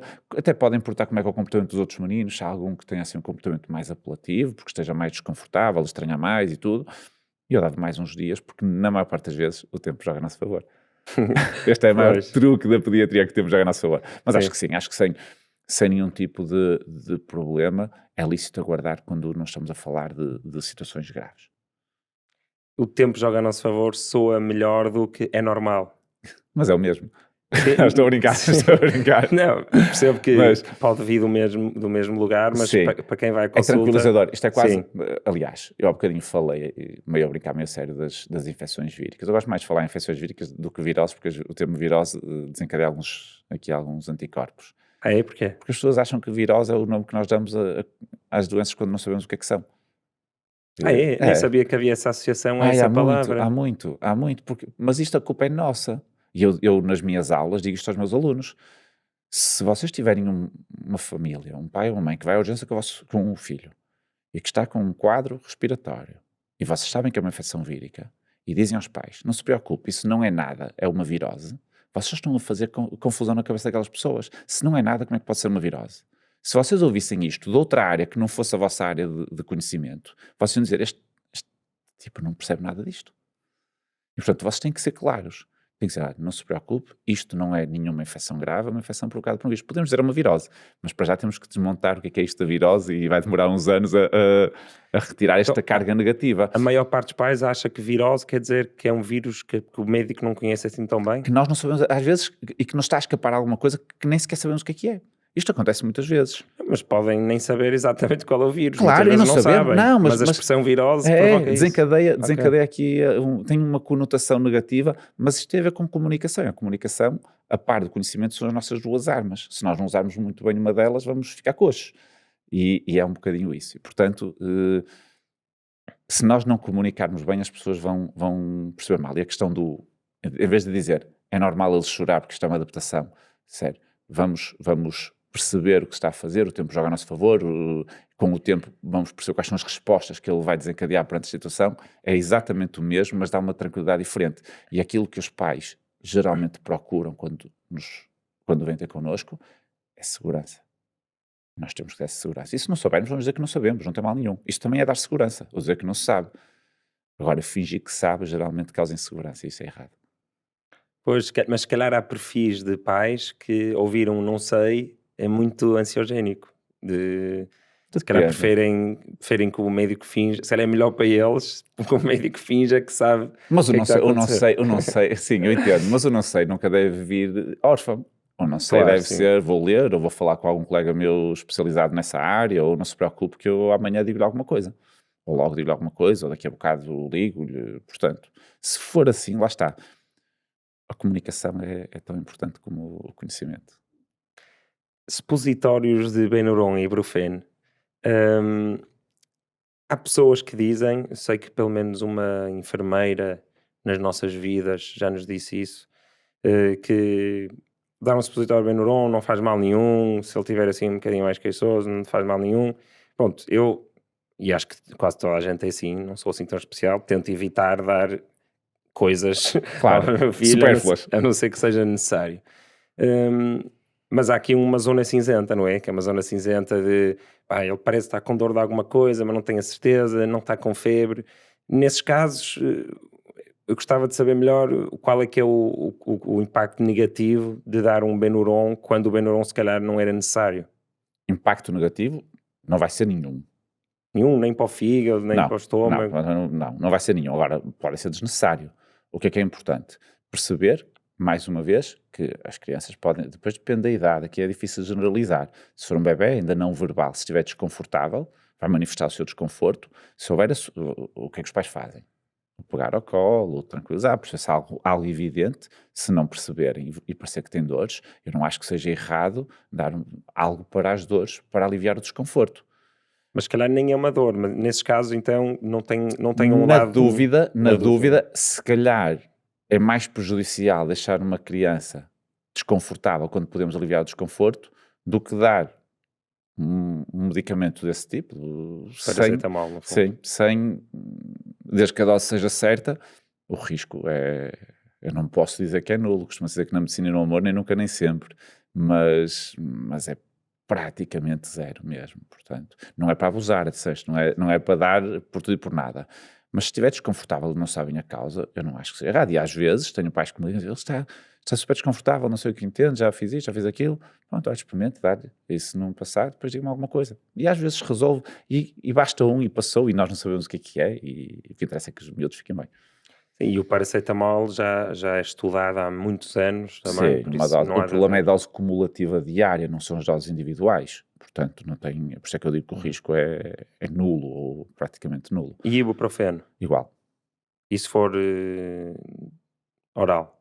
É igual, se for na dose certa, o risco de uma dose... Em jejum, as pessoas falam-se muito disso. O problema do ibuprofeno para o estômago é em tratamentos prolongados, não em doses individuais. Então tomar uma dose individual, aqui isto já aplica-se a adultos, tomar uma dose individual de forte de ibuprofeno de barriga vazia, uma vez não vai causar nada. Okay. Se pessoas que tenham uma gastrite já de base e que eventualmente possam ter alguma sensibilidade, podem ficar um bocadinho mais desconfortáveis, mas não vai acontecer nada. Okay. E em bebés e em crianças não vai mesmo acontecer nada. Tenha o efeito negativo, digamos assim, de a febre, quando o bebê está com febre, a febre tem uma função, não é? A febre existe por razões evolutivas, porque... A febre não se trata. Exato. E isto deve ser claro, a febre não se trata, nós tratamos o desconforto associado à febre. E, portanto, se a criança estiver desconfortável, nós vamos atuar. Se a criança tiver febre, mas estiver confortável, não precisamos de lhe fazer nada. Uhum. Porque a febre está a nosso favor, está do nosso lado. Claro, a febre tem duas grandes funções. A primeira é ir buscar alguma reserva de defesas que nós temos, que é ativada pelo aumento da temperatura. Portanto, vamos buscar esse acréscimo de defesas. E a outra é inativar alguns micro-organismos que são muito sensíveis à ação da temperatura. Basta ver o que está a acontecer na barreira de coral da Austrália, que está a ser destruída pelo aumento da temperatura média do mar. 1 grau é o suficiente para destruir colónias inteiras de micro-organismos. E é isso que acontece. Nós elevamos a nossa temperatura para inativar alguns dos agentes que nos invadem. Por isso a febre é benéfica. Tenha o outro lado, é que é desconfortável. E quando é desconfortável nós atuamos. Se não houver desconforto, a febre é benéfica. Acordar crianças para ver se têm febre e para dar medicação, não façam, por favor. Se a criança está a dormir, mesmo que esteja com 39 ou com 40, se estiver a dormir, deixem-na estar. Eu sei que isto pode ser chocante para algumas pessoas que estão a ouvir, mas não há problema nenhum. Sabes que eu já fiz isso comigo próprio. Eu, quando era adolescente e ficava doente, sei lá, tomava Benuron, Ibuprofeno, de 4 em 4 horas, o típico. Mas depois, quando comecei a perceber o que a febre era, comecei a tentar, se conseguisse, não é? Se tivesse com uma dor de garganta que não estava a aguentar, se calhar tomava Ibuprofeno. Mas se conseguisse ir para a cama com febre, eu ia. E muitas vezes acordava melhor. É isso. Claro que não pode ser causalidade, pode ser só causação, mas...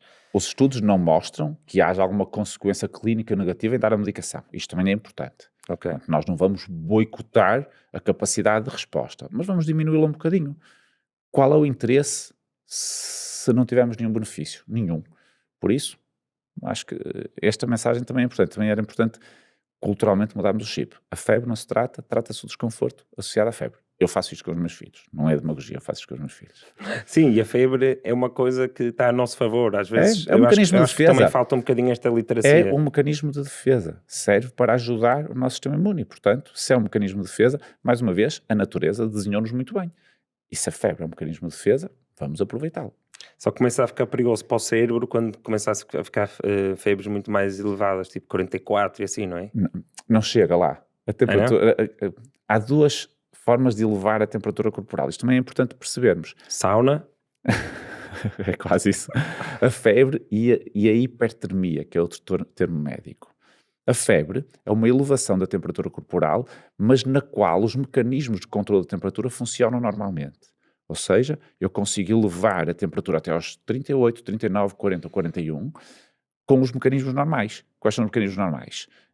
Tremer para produzir calor, dobrar-me sobre mim próprio para não perder calor para o exterior, ter vasoconstrição, ou seja, as veias periféricas contraem para manter o sangue no interior e não perder calor para o exterior. Tudo isto faz elevar a temperatura. E quando chega ao valor pré-definido pelo cérebro, a temperatura vai descer pelos mecanismos normais outra vez. Qual é? Vasodilatação, dilatar as veias para perder calor para o exterior. Transpiração, a pessoa tira a roupa, fica quente, vermelha, transpirada, quer estar com maior superfície exposta. E isto são os mecanismos normais que nos acontecem se nós estivermos numa sauna ou se estivermos a rebolar-nos na neve. São mecanismos normais. No surf fico sempre sem sensibilidade nas pontas. Exatamente, é isso mesmo. O que vai acontecer na hipertermia é o diferente, é chamado golpe de calor, que é a temperatura corporal sobe exageradamente sem ser por estes mecanismos normais. Seja porque há uma intoxicação, e às vezes há drogas sintéticas, e às vezes acontece há uns consumos exagerados que podem levar a disfunções de órgãos, precisamente por excesso de produção. Ecstasy. E outro tipo de drogas. Às Cocaína, MDMA? Quais? Nós temos em Viana um festival techno e... Azudara? Não, o Neopop. Ah, Neopop. E às vezes aparece no hospital, já não entro na pediatria porque costumam já ser adultos, mas por exemplo no ano passado entrou um caso muito grave que teve um desfecho fatal de temperaturas persistentemente acima de 42 por consumo de drogas que aceleram o metabolismo e não se consegue, mesmo com os mecanismos normais, baixar a temperatura. O organismo ficou incapaz.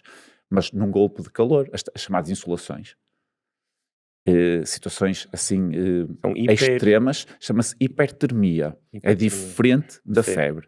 Pronto. A febre, o que acontece é que no máximo o cérebro não se programa para mais que 42. A temperatura sobe e desce e passa.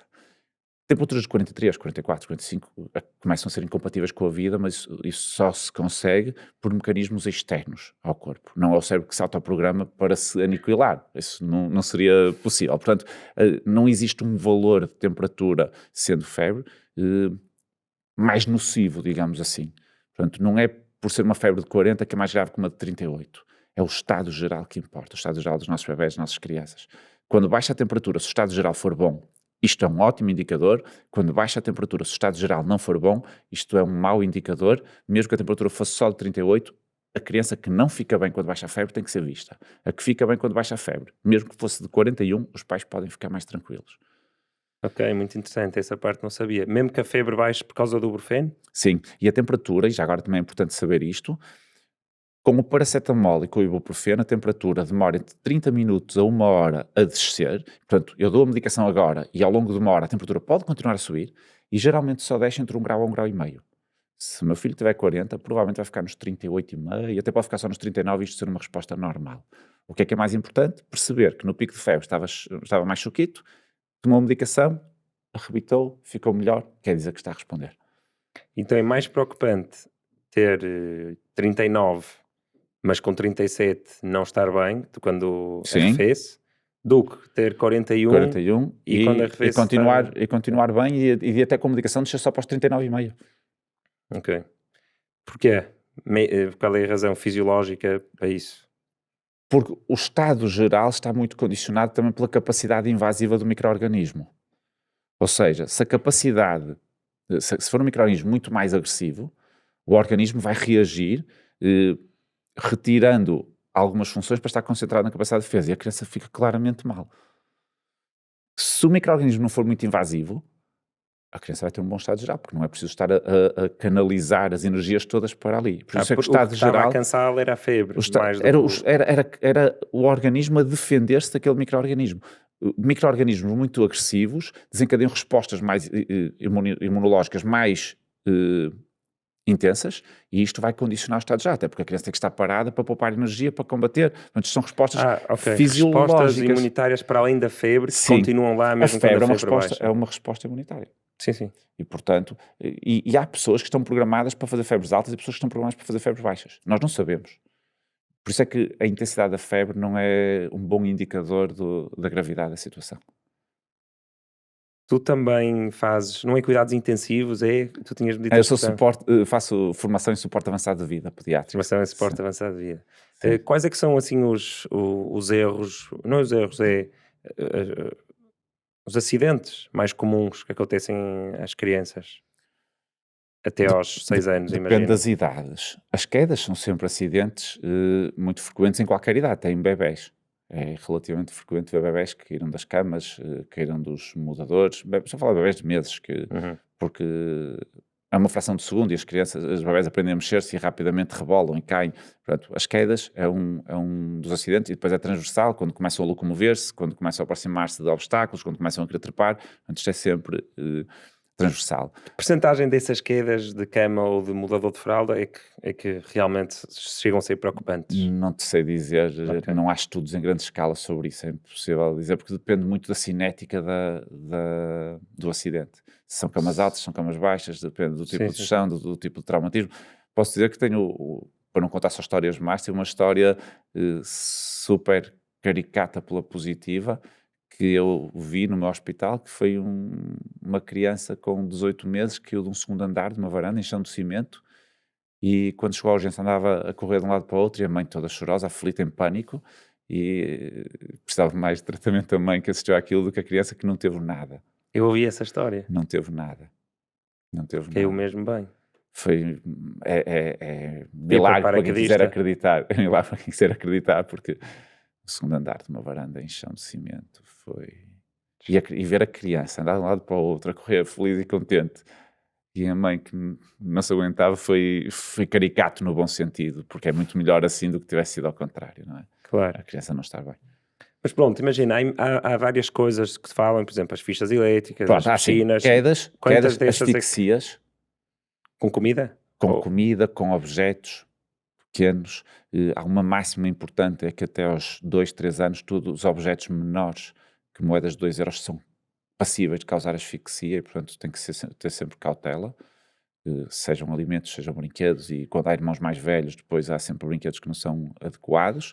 Os afogamentos também são acidentes que vão surgindo com alguma frequência, e o problema dos afogamentos é que basta uma quantidade pequenina de água para um bebé ou uma criança pequena se afogar, e é em silêncio, não há pedidos de auxílio, aquilo que se vê nos filmes de esbracejar e não sei o quê, nem sempre é assim, e portanto tem que ter cautela. E depois o tipo de acidentes domésticos, as intoxicações, as queimaduras apanha elétricas, um veneno de rato ou sim, e detergentes e ambientadores, já fui vendo estas coisas pilhas? todas. As pilhas são um tipo de ingestão que tem um potencial de gravidade enorme, pilhas e ímãs. Pilhas de relógio, não é? Sim, É o sim, que consegue, sim. porque as Portanto, grandes não conseguem não, engolir. depende do tamanho. Depende Sim, do sim, sim. tamanho, sim. E portanto, depois as queimaduras elétricas também. As crianças são naturalmente exploradoras e ainda bem, mas com isso vem o risco associado. Uhum. Mas, por exemplo, crianças a apanhar choques elétricos por pôr uma coisa metálica na ficha, isso ainda acontece muito? Ainda aparece Não muito isso no acontece muito, hospital? mas às vezes acontece. E é fatal? Pode ser. Na maior parte das vezes, não, porque a criança acaba por conseguir largar, mas pode ser. Já Uhum. havia algumas queimaduras elétricas. Ficam queimados na mão? Ficam queimados na mão, sim. Tem portas de entrada e, felizmente, as que eu vi foram todas sem consequência, a não ser o susto. E quais é que são, achas que os erros mais comuns dos pais que já conheceste ao longo da tua carreira? Eu não gosto nada da palavra erro. Confesso que não gosto nada da palavra erro, porque Desconhecimento, se às quiseres. vezes, às vezes escolhas menos boas, ou e eu, se tivesse que selecionar acho que selecionava um que é super bem intencionado, mas que é transversal à maioria dos pais, que é a superproteção, a hiperproteção. O não Uhum. deixar as crianças superar-se, ultrapassar limites, experimentar, falhar. E, portanto, esta hiperproteção acho que é o erro, se quisermos, mais frequente nos pais. E constante, porque é muito bem intencionado, mas o risco zero é tão ou mais prejudicial do que o excesso de risco. Como já vimos pelos amendoins, não é? Claro, exato, é uma boa analogia, sim. E portanto as crianças precisam de testar, precisam de se ultrapassar para conseguir desenvolver-se e adquirir competências. A tal aquisição progressiva de competências, a tentativa e erro, a exploração, tudo isto é importantíssimo e imprescindível para o desenvolvimento infantil. Portanto, se calhar nomeava esse. Uhum. Muito associado à tal cultura do medo. O medo, e se... Achas que piorou nos últimos 30 anos? Eu Ou não seja, faço, achas que eu os não pais faço estão mais pediatria há 30 protetores? anos, apesar das minhas barbas brancas, não faço pediatria há 30 anos, mas acho que a tendência para a hiperproteção é crescente. Apesar de cada vez mais haver algumas vozes dissidentes, mas ainda são vozes, ainda não há um reflexo em termos sociais disso. Aliás, basta olhar para os parques infantis que na maior parte das vezes não colocam desafios nenhuns às crianças. São super seguros, mas basicamente têm molinhas que andam para a frente e para trás, têm escorregas da altura do metro e desafios zero. E portanto, é com boa intenção, mais uma vez, mas não é isso que as nossas crianças precisam. É engraçado porque eu às vezes dou por mim, lá está aquela frase, eu estou a fazer isto por mim ou por ele. No dia estávamos os dois a andar a pé e havia uma poça com água e ele, claro que estava cheio de vontade Claro, de se atirar para ali. E o meu primeiro instinto foi nem deixá-lo ir lá com os pés, porque senão ele ia querer pôr as mãos e o rabo. Mas depois, logo a seguir, pensei, espera aí, eu acho que ele nunca brincou numa poça d'água, meu. Claro, a maior parte das crianças nunca brincaram em poças de Então água. eu deixei brincar, molhou-se todo. É espetacular. A mãe ficou um bocadinho zangada. Fizeste bem, estás de parabéns, fizeste bem. Ficou com o rabo todo molhado. Sim. Mas foi muito bonito vê-lo. Claro. Até filmei um bocado, sabes? Isso é importante. Vê-lo a brincar pela primeira vez numa poça. Mas é engraçado como eu que, sei lá, sou fã deste conceito de antifragilidade, que estou relativamente informado, que sei que a adversidade faz bem a quase toda a gente. Claro. Mesmo eu tenho que me ir relembrando, mas não é tanto, é mais pela preguiça, se calhar no meu caso. E vai-se molhar todo. O sujar. Sim, o sujar. Nós não queremos que as crianças andem sujas, é um contrassenso, porque faz parte da exploração. Até com a alimentação, um dos entraves ao BLW, às vezes não é só o engasgamento e não comer, é o ficarem todos sujos. Há pais que não querem, porque depois sujam tudo e não vão ser em adultos que eles vão sujar-se. Não é expectável que em adultos se sujem, portanto têm que aprender enquanto são crianças. E explorar o meio ambiente implica sujar. E implica sujar e implica ter nódoas negras nas pernas, implica ter galos na cabeça, implica ter marcas de saúde. Espetacular. Vamos aqui para a última parte, que é como é que tu vês o futuro da pediatria e como é que tu achas que a inteligência artificial pode ajudar o vosso trabalho ou torná-lo obsoleto? Tens pensado sobre isso? Tenho pensado um bocadinho. Eu tenho algumas reticências em relação à inteligência artificial. Primeiro, não só em relação à parte profissional, porque, como é lógico, há sempre alguma subjetividade inerente ao raciocínio individual que não se consegue, pelo menos de uma forma muito capaz, ter com a inteligência artificial, e depois pelo facilitismo que podemos ter para as nossas crianças com a inteligência artificial e que boicota ou vai castrar um pouco esta tal superação que eles têm que ter. E todos os processos de aprendizagem e desenvolvimento, portanto, tenho algum receio, e já se vê muitos adultos utilizando inteligência artificial para tudo e mais alguma coisa, para currículos, cartas de apresentação, trabalhos, teses. As nossas crianças precisam de passar pelo desafio de construir eles, e a inteligência artificial eu acho que pode ser um problema. O futuro da pediatria vai ser um futuro cada vez mais comportamental, acho que é um futuro risonho, basta olhar para as crianças, é sempre um futuro risonho. Temos um problema que é verdade, que tem a ver com a taxa de natalidade. Esse é um problema que nós não conseguimos controlar, é que a taxa de natalidade cada vez mais baixa vai fazer com que haja cada vez menos crianças.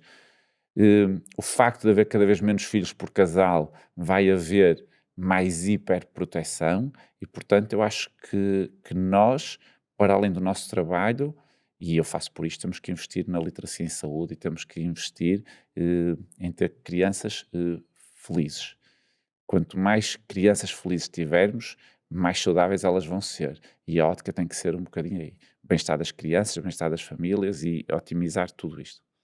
Falar em literacia em saúde, vais lançar um livro esqueci-me de trazer, mas já disse que depois te mando. No tempo real ainda não saiu, mas quando este episódio Sim. sair, acho que vai ter acabado de sair. Sim, como é que se chama? Chama-se Porque é que o meu filho se comporta assim, muito nesta ótica do comportamento, e é um livro que foi pensado para dar literacia ou ajudar na literacia dos pais, no sentido de conhecerem os seus filhos, perceber o tal desenvolvimento, não naquela perspectiva de comparações de percentis e comparações de habilidades entre crianças, que é um disparate, mas na perspectiva de olhar para os filhos e perceber o que é que eles estão a adquirir, o que é que eles vão adquirir, o que é que eles podem vir a adquirir se adquirirem isto também, e com isto proporcionar experiências, proporcionar estímulos, proporcionar situações que os ajudem a potenciar todas as suas capacidades, porque nós somos programados com determinadas capacidades e, portanto, faz sentido que vamos explorando essas, explorando outras e dar as oportunidades às nossas crianças que elas merecem.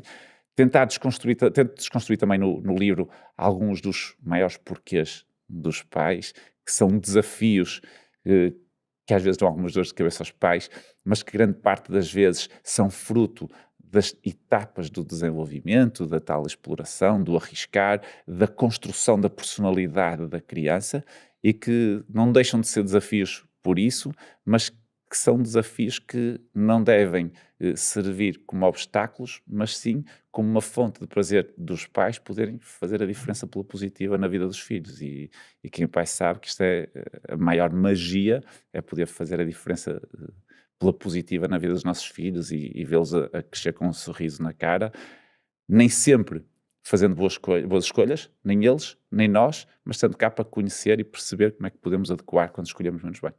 Grande pitch do livro. Exatamente. Então é um livro mais comportamental e se calhar e menos sobre saúde. Sim, capítulo só sobre saúde. Tenho um que é porque é que o meu filho fica diferente quando está doente. Já tocamos aqui em algumas coisas, mas tento abordar isso um bocadinho e normalizar alguns comportamentos e alguns sintomas que podem surgir, e o resto muito na ótica do comportamento. O sono, a alimentação, as birras, a idade dos porquês, as diferentes inteligências, porque não há só um tipo de inteligência, como otimizar, a importância do brincar, os limites, enfim, olhar e ver. Podem comprar nas livrarias. Exatamente, está disponível. Obrigado, Hugo. Foi muito obrigado, bom. Foi um gosto. Acho que houve aqui um pequeno viés de interesse meu, porque a pediatria são muitos anos, mas pá, o meu filho tem esta idade, então tranquilo. Temos que fazer daqui a uns anos outros. Exatamente. Dos 2 aos 4. Acho que sim, perfeito, fica combinado já. Quem tem a sorte de ter filhos da mesma idade que eu vai ter o privilégio de ir aprendendo. Sim, mas fomos abordando alguns temas que são transversais a várias idades, portanto acho que sim. Acho que... Obrigado. Assim. Obrigado eu. Não fujam já. Se quiserem ajudar este projeto a poder continuar a trazer assim convidados espetaculares, contemplem tornar-se mecenas para também poderem participar nas conversas que foram aqui partilhadas hoje. Por apenas 3,5€ é o primeiro patamar e depois por aí acima há uma série de benefícios. Se não, um like, um comentário, uma subscrição também ajuda muito e até a próxima. Obrigado. Obrigado. Impecável. Gostei muito.